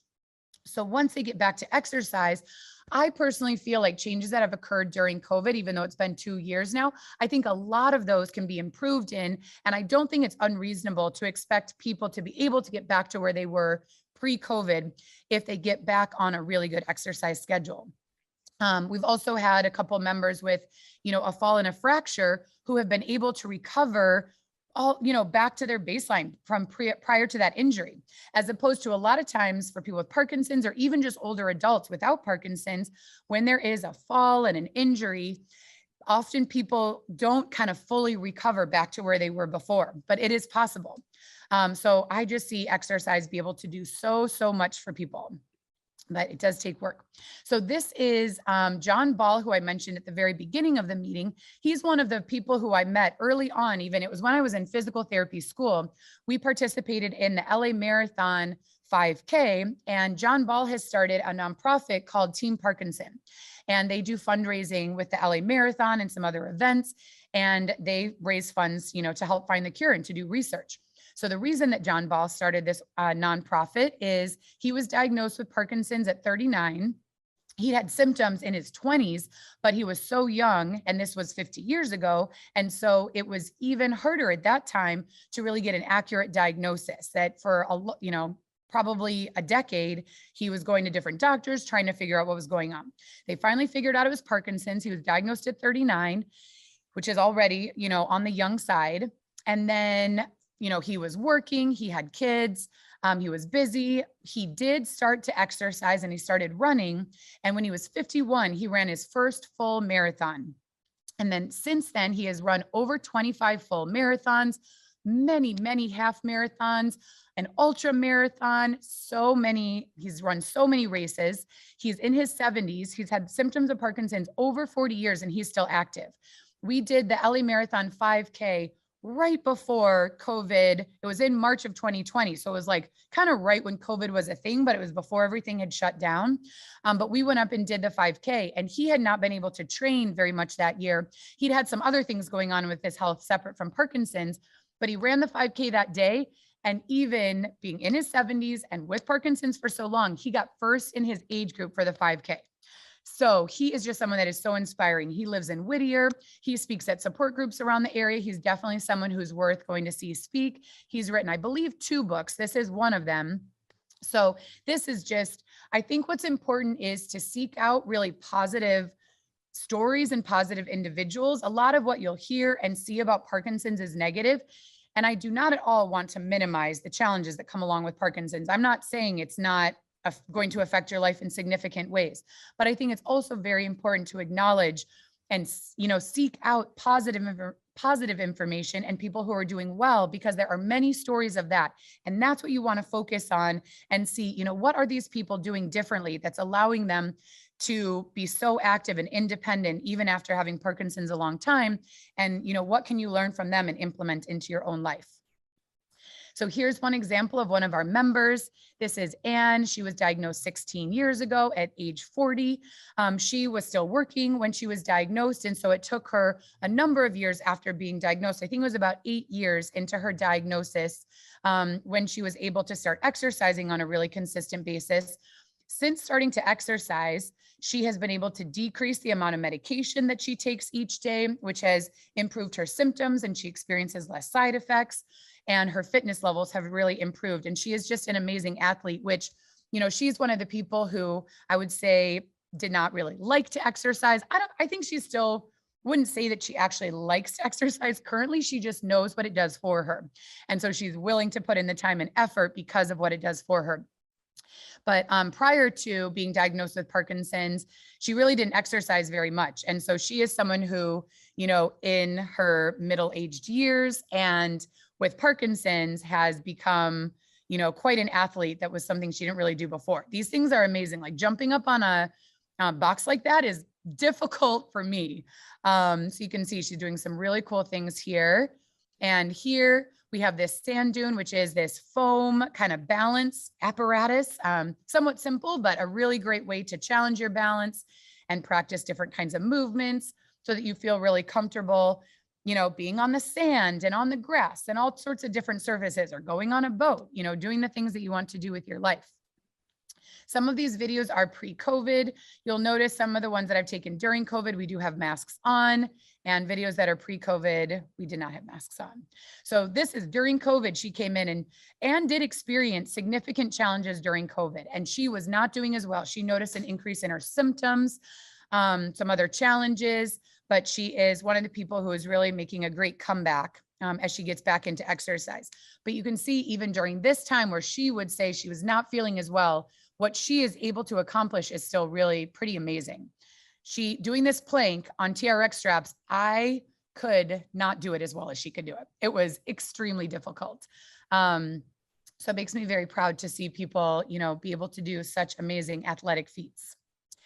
Another example is our member Dennis. He has been diagnosed for 20 years now with Parkinson's. He's in his 70s. He has had deep brain stimulation surgery. He also was another one. When I first met him, he already had Parkinson's for 11 years when he finally got referred to physical therapy and started. So some of these videos of people who have had Parkinson's longer, these are even people who for like half of their time of having Parkinson's weren't really exercising or doing physical therapy or anything, and they still have been able to have these improvements. So, you know, imagine what is possible if you really get started at diagnosis or when those first couple of years, when your symptoms are mild. I really believe you have the potential to keep those symptoms mild and, you know, for a very long duration. So with Dennis, this is when I first started working with him. I saw him in individual physical therapy first, and then he joined classes that we had at Hoag. And he had a symptom of festination where his steps would get small and it was difficult for him to take a big step. So you can see him working through that on the treadmill here. His steps would get smaller. He'd have to really work hard to stretch those steps out. And then over time, he got better and better. And I have even more recent videos, but I don't have a chance every time to update to the most latest video. This one was right before COVID, but you can see that he's taking bigger steps. He no longer has that symptom of festinating. He doesn't have to hold on to the treadmill. His balance is better. His arms are swinging. His posture is better. He has lost weight. He overall is much healthier. That's the other cool thing about exercise is the side effects are improvement in every aspect of your health. The biggest side effects really are soreness and maybe a little bit of fatigue as you get started. But all of those are things that we can really manage and kind of modify the exercise you're doing so that we ramp up in the right way.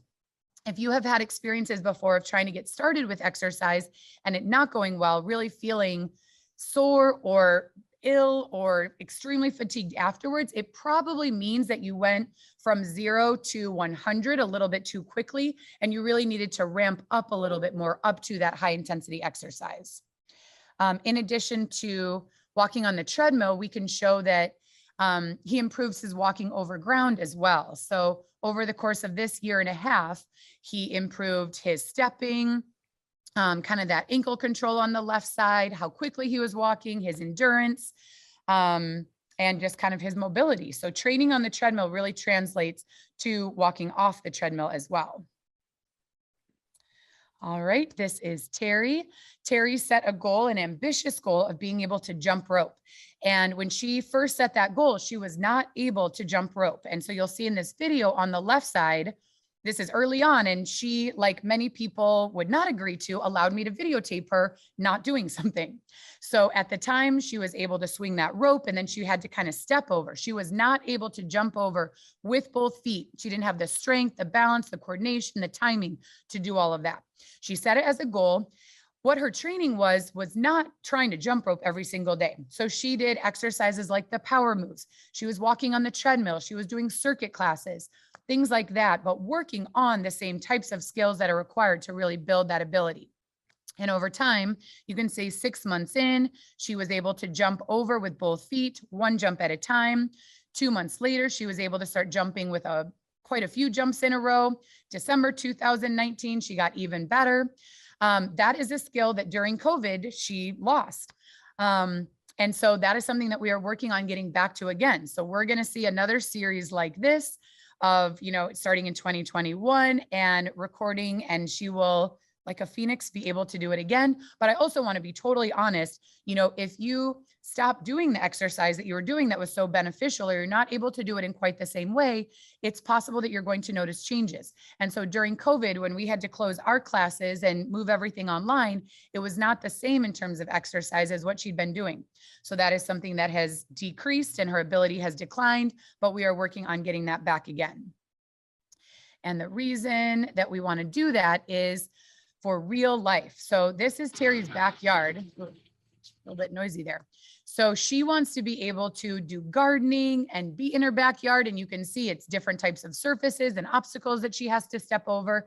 And that's also a point I want to make is, you know, we're not exercising just to exercise. I mean, we are exercising to improve health, overall health and Parkinson's, but we're also exercising so that you can do the things that you want to do in your real life. I really believe that it is highly worth it to spend time probably every single day exercising so that all these other things that you want to do in your life with your family, you are able to do. And hopefully COVID will continue to improve and we'll get back to more and more things that are normal in our life. Just want to show a little more improvement that Terry experienced when she first started exercising. She really had difficulty even, lifting her foot. Sometimes she's one of the people who experienced the symptom of really feeling like her legs were heavy and it was difficult to lift her feet and take a step. So we worked on it.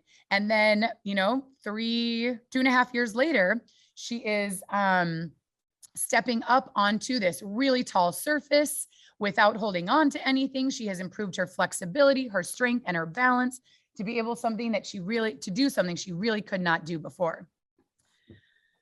And then one other one here in terms of getting up and down from the ground. So this is one of the things that we assess, and you can see we test these things every 6 months. And so that allows us to see where someone's starting and set goals. And then you can see for her that each 6 months, she actually got better and faster as opposed to experiencing decline during that time, even though she's getting older while this is happening. She's had Parkinson's longer, but she is actually getting better. And that's one of the mantras we like to say is, getting better, not worse, and getting stronger. These are the things that are really possible when you're exercising. Another example of someone who's had Parkinson's a very long time. This is one of our members, and he has had Parkinson's for, at this point, 27 years. So at the time of the videotaping, it was 25 years into Parkinson's. He had a very active job that helped him exercise. Basically, he was forced to exercise for his job, which he, continued to do for a number of years after being diagnosed. But this is what is possible. I think that's what's important to know, is that it is possible to live well with Parkinson's for a long time, for many, many decades, for your entire life. Look at his balance and flexibility and strength to be able to get down on the floor without using any support and back up. Amazing. Getting down on the floor in another way. And then a test that we use to look at agility is called the 4-square step test. And this is really important to be able to step and move in different directions. So you can see he's very light and agile on his feet, which is very important for real life. That kind of mobility is what it takes to move around your home, in your kitchen, in your bathroom, stepping forward, backwards, sideways, turning around. It's the kind of movement that we totally take for granted and, can be affected by Parkinson's. So it's the kind of thing that we want to assess and we really want to work on. Okay. Another example, and I promise I think we're getting towards the end of these. I just put in what I've gotten feedback from other meetings where when I show kind of a variety of people at different ages and different times since they've had Parkinson's, it's really nice to see. And sometimes someone will say, that person really kind of spoke to me. They're in a similar age range as me. They are similar kind of other statistics to me. And it's nice to see someone like that seems, that I really can't think of the right word, really connect with. So this is Colleen during our assessment.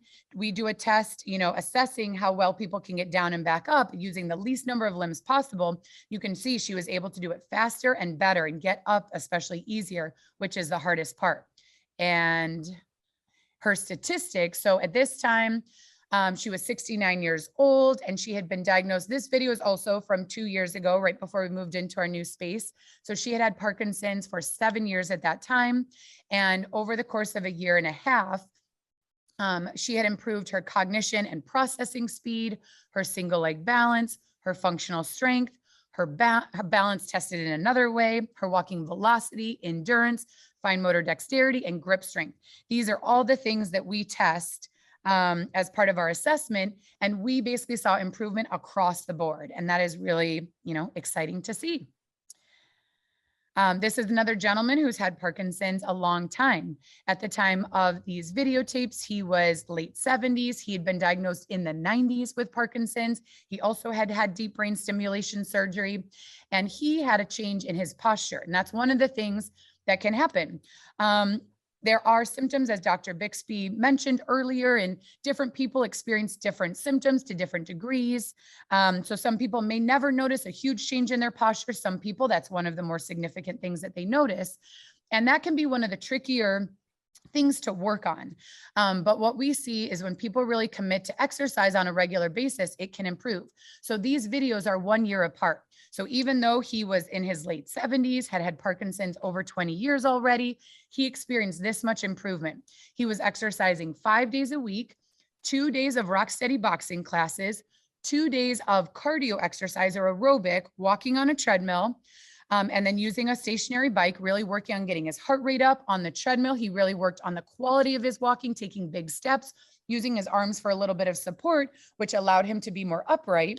And then one class of power moves. Power moves are exercises that we get into all different positions, and we really work on posture and flexibility and mobility a lot. So all of that exercise combined, really helped him experience this change. So I think it was both the different types of exercise and also the frequency of exercise that was really significant in us being able to see that kind of improvement over time. Here is, this being a meeting for people who are newly diagnosed. Part of me felt like, oh, maybe I shouldn't put in these videos of people who've had Parkinson's for so long. That's, not necessarily where all of you are at. But I think the truth is both, it's nice to see some people who are newly diagnosed, whose symptoms may be more subtle, but also to see people who have lived with Parkinson's a long time and are experiencing improvement or doing better, or just defying the expectations of what it means to live with Parkinson's. I've had people come in here and say, I went to a meeting and I was told that I'd have to use a wheelchair in 10 years. There's no evidence that says that. In fact, I would say that is not true. Parkinson's, by definition, is a slowly progressing diagnosis. So there is no reason to say that 10 years in that you should need to use an assistive device or a wheelchair. It is important to get the correct diagnosis. And I think Dr. Bixby talked about that a little bit earlier.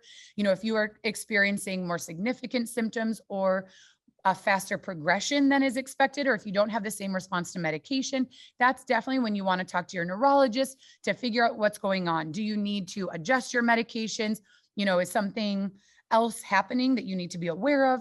But otherwise, by definition, Parkinson's is slowly progressing. So the examples you should be hearing about and seeing is people who are doing well, even 10, 15, 20 years into having Parkinson's. But also, I think it's helpful to see someone who's more newly diagnosed. So here's one of our members who is more recently, she's diagnosed within the past few years. And what she experiences, you can see, is just some of that stiffness and rigidity in her walking. And so 6 months into exercise, a relatively short amount of time, this kind of 6-month in video, you can see she's already moving more fluidly, more evenly, taking bigger steps, more arm swing, subtle improvements, but significant. If she continues on this trajectory of making improvements, she will be in a much better position than if she hadn't been exercising and working on all of those things. Okay, so those were all the examples that I wanted to share. Now, the important thing is, what do these people have in common? So what these people have in common is that they are proactive. They are joining meetings like this. They are learning about Parkinson's. They are making sure they are working with a neurologist that really works with them, listens to them, answers their questions, helps them figure out what's going on and what they need to do to really live their best lives, what additional resources they need. So being proactive is hugely important. They are working with their neurologist to really be on optimal medications. You want to, as soon as possible, really get optimized on your medication. It's true, not everybody needs to be on medications immediately after diagnosis. That is something to kind of see how the symptoms of Parkinson's are affecting your life. Talk to your neurologist. You don't have to start medications immediately, but if you are noticing symptoms of that slowness of movement or stiffness or other things that are affecting your life and you notice it, and it maybe is affecting how long it takes you to get up and dressed in the morning or to do the exercise you like to do, if your symptoms are affecting your life, that's typically when we recommend starting medication. Or from my perspective, if not being on medication is affecting your ability to exercise, if it's hard to really push yourself and get your heart rate up and move big and do the best quality movements during exercise, that is a time you may want to consider medication. And it's possible to try medication and then stop taking it. Starting and trying medication is not something where you're making a long-term commitment. But the truth is, most of the time when people start medication, they feel so much better that they want to stay on that medication, and they really see how it supports them in feeling better and doing more. From the neurologist standpoint, they will say, medications are really to treat symptoms. And that's true. Medications are not shown to necessarily slow the progression of Parkinson's or reverse, the actual changes that have occurred due to Parkinson's. But the better you feel and the more you're able to exercise and the better you're able to exercise, that will allow you to impact Parkinson's over time. So I see medications as being indirectly, supporting you in being able to slow the progression of Parkinson's, because exercise is what really has the most research to have the ability to do that. Our members, you can see I put 2 exclamation points after this. It's very important. Focus on sleep. It's very common for Parkinson's to affect sleep. And I think, in this country and in the world, we are all kind of people who just try to push through it on limited sleep. But that's kind of a societal thing, even without Parkinson's, that, if you're working really hard, you may only get a few hours of sleep at night and you just try to push through it and work through it. Well, this is now a time where you really want to focus on your sleep. You want to do what you need to do to get the best sleep you possibly can, because not only is sleep going to help you feel better, being well rested is going to make you feel very different, but there's actually research that shows that when we're sleeping at night and getting into the different phases of sleep, that's when our brain actually has the opportunity to clean up the waste products in our brain. So, and that's basically with Parkinson's, part of what is happening is in our cells, there are misfolded proteins that are getting built up and affecting how the cells function. And if you're not getting good sleep, those cells aren't getting a chance to clean out. But when you sleep well, there's a really cool video, if you look it up on, it's a TED Talk, the research that shows that when we get into those deep phases of sleep is when our brain kind of the fluid exchange in our brain changes, and we actually have the opportunity for cells to kind of clean up. So that is, getting good sleep is something that really can impact the long-term progression of Parkinson's, as well as in the short term, how you feel. The people I see who do the best are ones who set goals, whether it is something like exercising 5 days a week, or accomplishing something like doing a 5K, or, there's all sorts of different ways. But when you have something in mind that you're working towards, that's very motivating, as opposed to just in general, every day I'm supposed to exercise and waking up and being like, what am I going to do today? Set goals, have a schedule. What type of exercise are you going to do? How are you going to make sure that you challenge yourself to work intensely? There are a lot of, different ways that you can set goals that are meaningful to you. But that's something that's really worthwhile talking with your family, talking with your friends, as you get to know other people with Parkinson's. What are those goals? What are you really hoping to accomplish? Objective measurements. So I'm a physical therapist, and in physical therapy, when we see people, we have to measure things like balance and strength and function, because when you're using insurance, we have to justify to insurance why this person needs physical therapy. And then we have to show that physical therapy is benefiting them and that we're seeing improvements in these areas. So when it comes to Parkinson's, it's really helpful to have some objective measurements. There are some ways that you can do a self-assessment. There's a self-assessment called the Pro-PD that Dr. Mishley developed. I know Dr. Bixby mentioned her earlier, and I believe Lauren mentioned her and her online program, PD School. So the Pro-PD is an assessment you can do for yourself to get some information about where you're at and where you might want, what areas you might want to work on. And then if you go to physical therapy or to group exercise classes, often some assessment or measurement will be part of that. We want to do that at baseline. Our assessments that we do here, we measure a whole bunch of different areas of function, and we compare those. Pretty much all of them have age norms. So we compare to age norms, someone without Parkinson's in your same age range. We see where you're at. If you're at or above age norms, we say, great, our job is to keep it that way. If there are any areas where you're below age norm, those are the areas that we really want to focus on to get you up to age norm. And then we want to maintain that over the long period of time. So some people would say, that doing these kinds of assessments is stressful. It's a little bit scary. You may not want to see, clear-cut deficits. But the truth is, when we measure things, we are not causing those things to be a problem. Those are things that exist, and we are just bringing it to light. We are just measuring something that already is what it is. And so, yes, it's possible if you prefer to live in denial and not assess those types of things, that is an option. But for most people, they find that it's really helpful information, and it gives them a place to start and some focus for their exercise. And then we can measure it again in 6 months and make sure we're moving in the right direction. If you don't kind of take a look at these things, typically what happens is, over time, it may be a subtle difference from age norm at first, but over time, that difference might be greater and greater. And at a certain point, you will notice, okay, this is a significant change, and this is now really affecting my life. By the time it is really noticeable to you, it has changed probably in a pretty significant way. And so it is harder for us to close that gap again, the bigger the gap is. That's why our approach is really trying to get started as soon as possible so that we don't wait for that area to be a bigger problem. We prevent it from becoming a problem in the first place. So measurements, I totally understand that assessments can be a little bit stressful and anxiety producing, but please understand that the only reason we measure is so that we know where we're at, and so we know what things we really need to focus on to make improvements. So what the people I see who are doing the best do a combination of individual physical therapy, working with physical therapists and other occupational and speech therapists as well. But they work in individual therapy to really make sure to get that one-on-one attention. Exercise classes are great. Physical therapy is great. They are different. Exercise classes are really fun, and you can work intensely, and there's something that can occur throughout the year on an ongoing basis. But in an exercise class, you are not necessarily getting the individualized attention or feedback or working on the exact right level of exercise that you need to.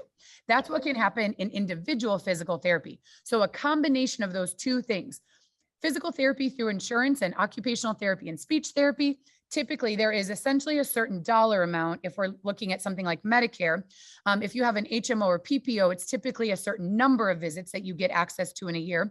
So you really want to maximize your use of insurance-based therapy, get that therapy each year. Every year, the dollar amounts and the number of visits reset. So you want to make sure to really use that.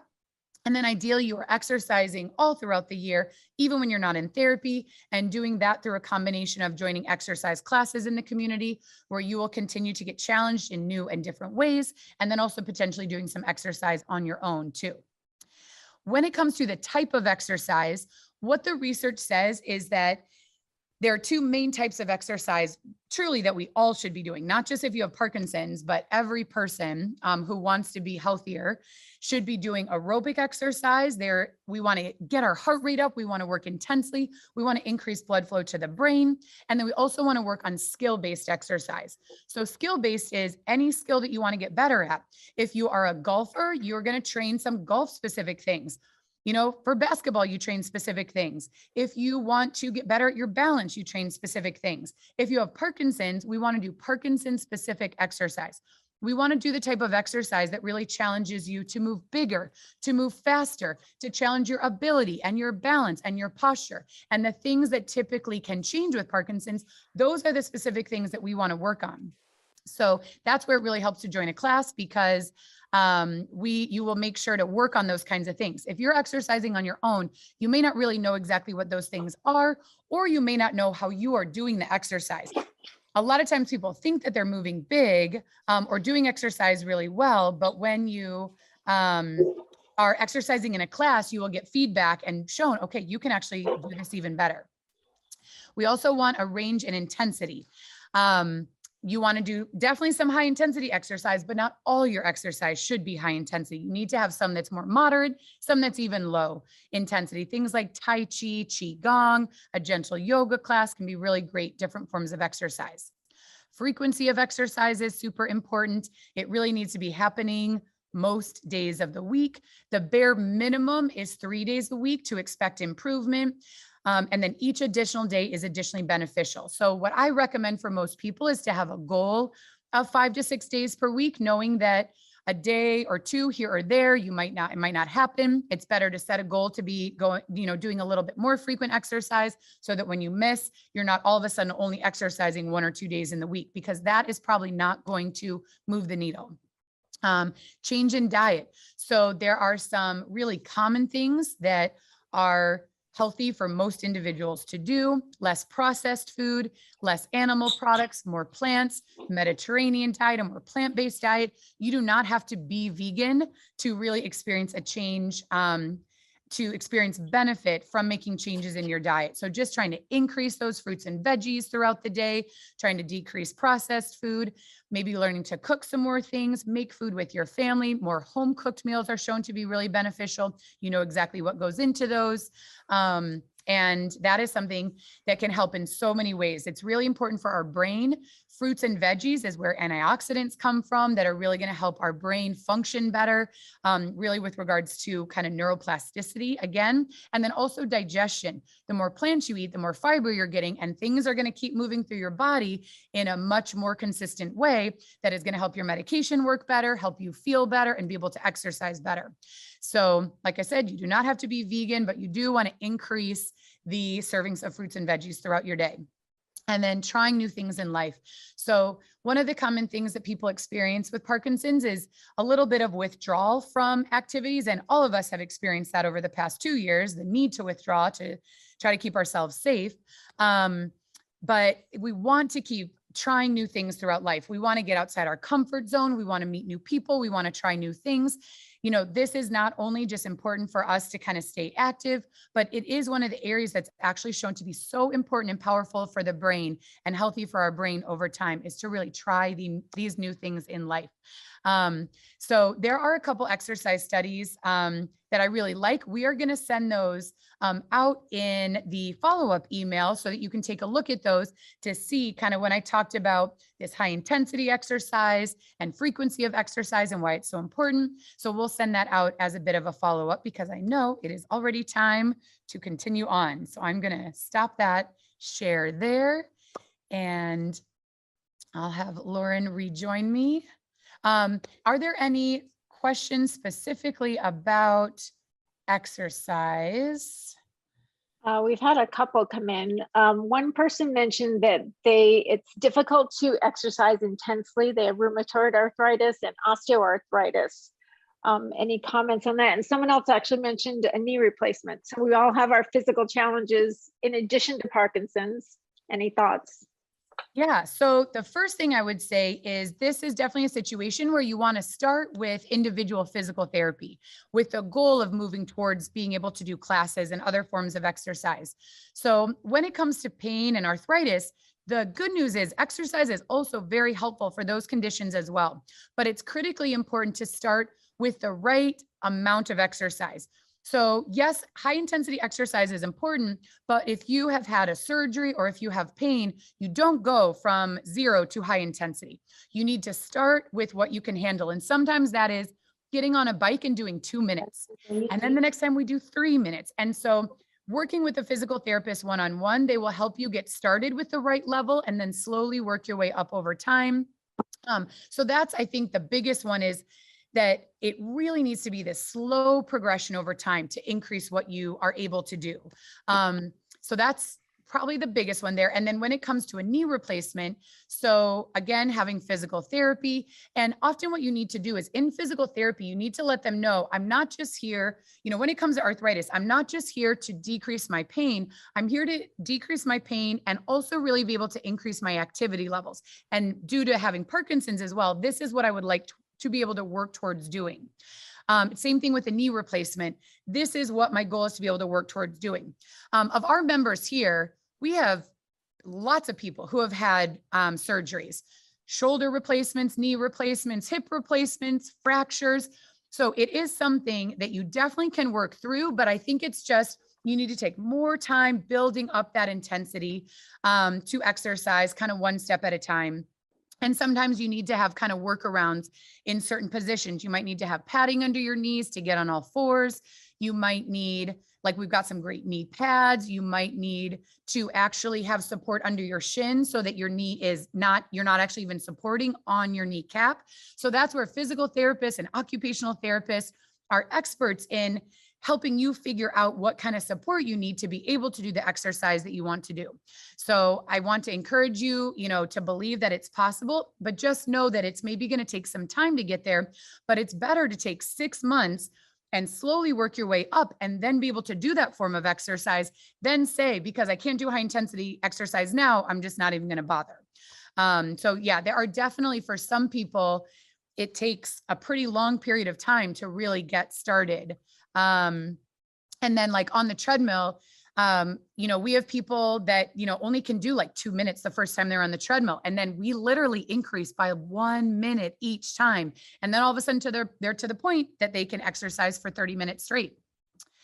And Noni, I see a concern is going to the gym with Omicron variant so prevalent. So that is definitely a huge concern. I think, only being in situations where everyone is wearing a mask and there's, less people in a given space and you're able to spread out from other people. If you choose that you just don't feel safe going into a gym setting at all, then I would say the best you can do is exercise from home. And, hopefully it doesn't last too long. If you exercise from home, even for the next 2 months, there's a lot that you can do and then kind of resume the gym. So certainly right now, Omicron and COVID is always part of kind of the equation and figuring things out. There's also opportunity for exercise outside in some cases. I know that Donna down in South Orange County is doing boxing classes outside. And so that may be, finding a form of exercise that's outside if you want to be in a group setting, finding a place where you feel safe inside with limited number of people and masking, or exercise from home. And just know that, even if you're not doing the best exercise for yourself that you possibly could be doing right now, it doesn't mean that in a month or two, when things hopefully are settled and get a little bit better, you can get back to it and that'll be fine. A month or two of not doing your best exercise is not going to, hinder you significantly in the long term. Staying safe right now is definitely the most important, and avoiding exposure to COVID. Claire, can you talk a little bit about, some people are concerned about their balance and they're worried about falling, or freezing of gait and concerned about falling? Yeah. So again, that's another opportunity where physical therapy is very important, and occupational therapy. So learning what kind of exercise to do that is going to be the most helpful for that is important. And then oftentimes we are really having to set people up in terms of the exercise that they do at home. We have to, take that into consideration. Sometimes we might ask someone to install a ballet bar at home, or a support bar so that they can exercise with some support, because that is 100% effective. Holding on to support and learning how to take big steps in all directions and having a little support as you exercise is way better to keep you safe, help you really learn to move big and move better and exercise safely. And then we start to wean off of that support. We also here we have harnesses. So we can have people on a treadmill in a harness that keeps them safe, but definitely having a balanced program that is challenging but safe is what we kind of have to figure out. And working with a physical therapist directly, they will help you be able to get started on a program with that. The other thing that I really love using is exercise on the floor, because getting into all different positions on your stomach, on your back, on hands and knees, up into tall kneeling, we can work on transitions and strength and balance a lot, even when we're not up on our feet. And it's a very safe way to exercise, but very challenging. So if balance is a concern, you want to work with physical therapy. I really want to work with someone who specializes in Parkinson's. If you have been to physical therapy before and it didn't feel like it was helpful, it might be that therapist was not a specialist in Parkinson's. So you want to look for that. And then it also may be that you weren't really doing the volume and frequency and intensity of exercise to really experience that improvement. So aerobic exercise, even on a bike, just building your endurance, getting your heart rate up, increasing blood flow to the brain can actually help improve balance as well. So aerobic exercise is always one of the most important pieces of the puzzle. And so figuring out how you're going to do that. And for someone who has balance deficits or freezing, the bike is where we're going to start and really work on building their endurance up. Eventually, if it's possible to use a treadmill safely, that would be an ultimate goal. But that is something that you might need to do under the supervision with someone to make sure that you're safe doing that. Can you recommend a resource where someone can find someone like you, a Parkinson's specialist outside of Orange County, like the East Coast or other areas in the country? Yes. So the first place that I would look, and I'm putting it in the chat, is powerforlife.org. Powerforlife.org is Parkinson Wellness Recovery. They are a nonprofit based in Tucson, Arizona, and they have a wellness program like ours, a gym where it's all classes for people with Parkinson's. In addition to their gym program, they also do training courses for physical and occupational therapists and group fitness trainers to learn about the research in Parkinson's. So if you go to their website, and if it was the www, it probably would have been a better link, but powerforlife.org, it says you can search for a trained professional. So you can put in your zip code and it will show you people that have been trained by Power. So that is the first place that I would look. They've been doing courses for 10 years now, I believe. And there are thousands of people trained across the country. So that's a great place to look. Another one is lsvtglobal.org. I believe they're still .org as well. But if you just search in LSVT Global, you will find their website. LSVT is Lee Silverman Voice Treatment. They initially started, it was speech therapists, and they developed a speech therapy program that is very effective called LSVT Loud. And then they also developed a physical and occupational exercise program called LSVT Big. So that is something that is administered one-on-one in therapy for the most part. They do also have some group exercises. That's another place to look up professionals. And they have been doing trainings even longer than Power, and there are even more people trained. So that's a great place to look. So those two sources would be the best place to look for therapists outside of Orange County. Great. I think that's all the questions that have come in.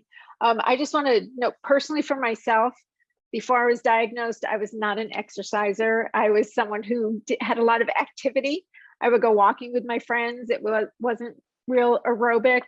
I didn't do a lot of formal exercise, and it's made a massive difference for me. It's I do not like to sweat. I never liked to sweat before. I still don't like to sweat. Exercise is not my favorite thing to do. But boy, if I don't exercise for a week, it makes a huge difference in my symptoms. So my personal story, it really, really helps to do it. And I believe that that's why my Parkinson's has progressed so slowly. For me, I think the exercise is as important as my medications. So I agree. All right.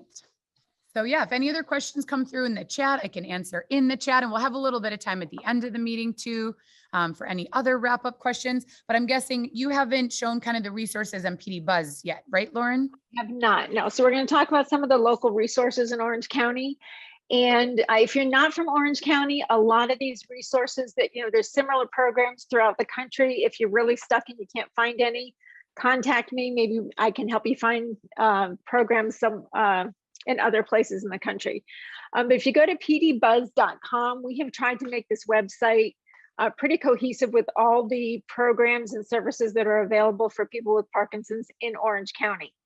Claire, if you click on the Orange County box right there, we've got all sorts of stuff. So we've got a whole page for newly diagnosed with all the resources that we talked about today. Should be on that page. I will send them out in a follow-up email also. But the books that I talked about, the websites that I talked about, those are all on that newly diagnosed page. So that's a really good page. It's got a video from Dr. Mishley. Claire, were you able to get a hold of Dr. Mishley? Do we have a promo code or no? He did not respond to my text, unfortunately. Okay, all right. If we get one, we'll send it out to everybody. So that's the newly diagnosed page. We've got a page for the neurologist in Orange County, the movement disorder specialists. A lot of places in the country, people travel hours to see movement disorder specialists. We are super, super fortunate here in Orange County. You have your choice of movement disorder specialists. So on the list, there are some general neurologists because I wanted people to know who they are. But if you see an MDS after their name, you know that they have that extra fellowship and they're a movement disorder specialist. So they are a specialist in dealing with people with Parkinson's. Let's see. How about if we go to support groups? So part of Dr. Lori Mishley's research, one of the things that she noted was the number one question that determined the progression of Parkinson's was the answer to the question, are you lonely? Socialization is crucial for people with Parkinson's. When I first started at my Parkinson's exercise program as a rock steady boxing program, that's when I met my Parkinson's family. That's where I got connected to a group. And it's so important to have that connection with other people. I always say, hang out with people that know what you're going through. We have support groups, at least a dozen of them throughout the county. We have some that are specific for caregivers. We have some that are virtual. There are some that are meeting in person. There are still some places in the county that don't have support groups real close by. One of those places is Seal Beach. And we've got someone in our group today that is willing to lead a group in Seal Beach, but she's looking for other people to get together with. So if you live in that area, if you're interested in joining a support group, either contact me after. You can email me or put your information in the chat and we can get you in touch with her because that's definitely one area that doesn't have a group that is organized up there. Okay, let's see if you go back, Claire. We've got a page on nutrition. Oh, fitness classes. So there's a whole variety of classes in the county. Some are virtual, some are in person. We've got rock steady boxing, yoga, tai chi, ballroom dancing. We just have so many different programs. Some are outside, some are inside. But there's a whole list right there. I think we have 7 different rock steady boxing locations. If you're not familiar with rock steady boxing, it is a non-contact boxing program specific for people with Parkinson's. And they work on, balance, strength, endurance, eye-hand coordination, your voice, cognition, all different things. We've got Claire's program in Fountain Valley, which is, she's got a whole virtual program as well as being in the gym. And it's not just the exercise, there's speech and PT or OT, cooking classes. Am I missing anything, Claire? You've got so much going on there at Rogue. A lot of things. And I would say, I think we are one of the places that has the most different types of exercise classes in one place. We are trained, certified in rock steady boxing, but we also have power moves and cardio classes and circuit classes and brain training classes now and a fine motor class with our OT. So we have a big variety of different types of classes too. So yeah, each of these links you could go through and, partially look based on location, what would work best for you. And also click to look and see, Pep for You does have multiple different types of classes as well. So click through and kind of see both based on location, but also maybe the type of class that you're interested in to kind of see all the different things that are available in Orange County. Mm-hmm. If you could go to the support services, Claire. I wanted to mention one thing because someone had asked a question about it. Claire, you had talked about seeing a physical therapist that specializes in Parkinson's. Same thing, I would say for speech therapists, it's better if they specialize in Parkinson's. There's a whole bunch of people on this one page. But if you scroll down, there's also, I think it's towards the bottom, there's some driving programs because someone had mentioned in the chat that they were asking about driving assessments. And there are, let's see, music and dance, psychological services. We see all the stuff we've got in Orange County. It's awesome. There it is, driving assessment and training for Parkinson's. So there are several programs in the county that are doing that, and you can just hit the links there and get the information on the different programs.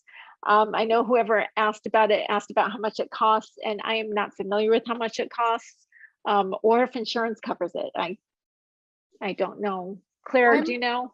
I know with Hoag's that on their website, they say that it is not something that is covered by insurance. And I thought it was a few hundred, like it was somewhere in the $300 to $600 range, I believe. I don't remember exactly how much it was. But yeah, as far as I know, it is not covered by insurance. Yeah, but that might be something that the Parkinson's Wellness Fund might be able to help people pay for. You know, if there's something like that and it's really difficult for you to afford something like that and it's very necessary, you might want to apply to the Parkinson's Wellness Fund and see if they can help you pay for that. We also have a singing group in Orange County, the Orange County Tremble Clefs, and they are, I think it's up the other way, Claire. The Tremble Clefs, Parkinson's, you know, unfortunately wants to take our voice away also. The Tremble Clefs, they work on singing, which helps your, not only your voice, it helps your swallowing, your breathing. Every time I see them, they're always smiling. It's a great fun group. So that's available. It's also a free program, which is fantastic. RX Ballroom Dance, they actually have just opened up a new location in Orange. So now they're in South County and is Orange Central County or North County, kind of central, I guess. But that's a free program also. You do not have to have any dance experience. You do not have to have a partner go with you, but you're more than welcome to bring a partner. They actually encourage it. That's a fantastic program also. We've got psychologists that specialize in working with people with Parkinson's, cognitive training. There's just so much available in Orange County. If you're looking for something specific to your area, you know, I live in Anaheim and I want to find a support group or a fitness class in Anaheim and you can't find it, pop me an email. I'll talk to you on the phone and we'll see, you know, I'll let you know maybe what fits you best or what might be in your area. What am I missing? Let's see. Can you go back to the main Orange County page? Support services, nutrition. Oh, peer programs. I mentioned before about the Fox Foundation. They have a buddy program. I'm not super familiar with it. It's pretty new. But there is a peer program for women with Parkinson's that's run by Sharon Critcher up in Los Angeles. And it's a peer support. What they do is they match you up with somebody who hopefully lives in your area and someone who might be of a similar age or a similar amount of time having Parkinson's, so that you have someone that you can just talk to and ask questions with. It's really, really helpful. And if you're in other areas of the country, the Davis Finney manual that I gave you, they have a whole bunch of ambassadors throughout the country, and their ambassadors are very familiar with the resources in their area. So they're good people to contact. I think that's probably how are we doing on time about all the highlights.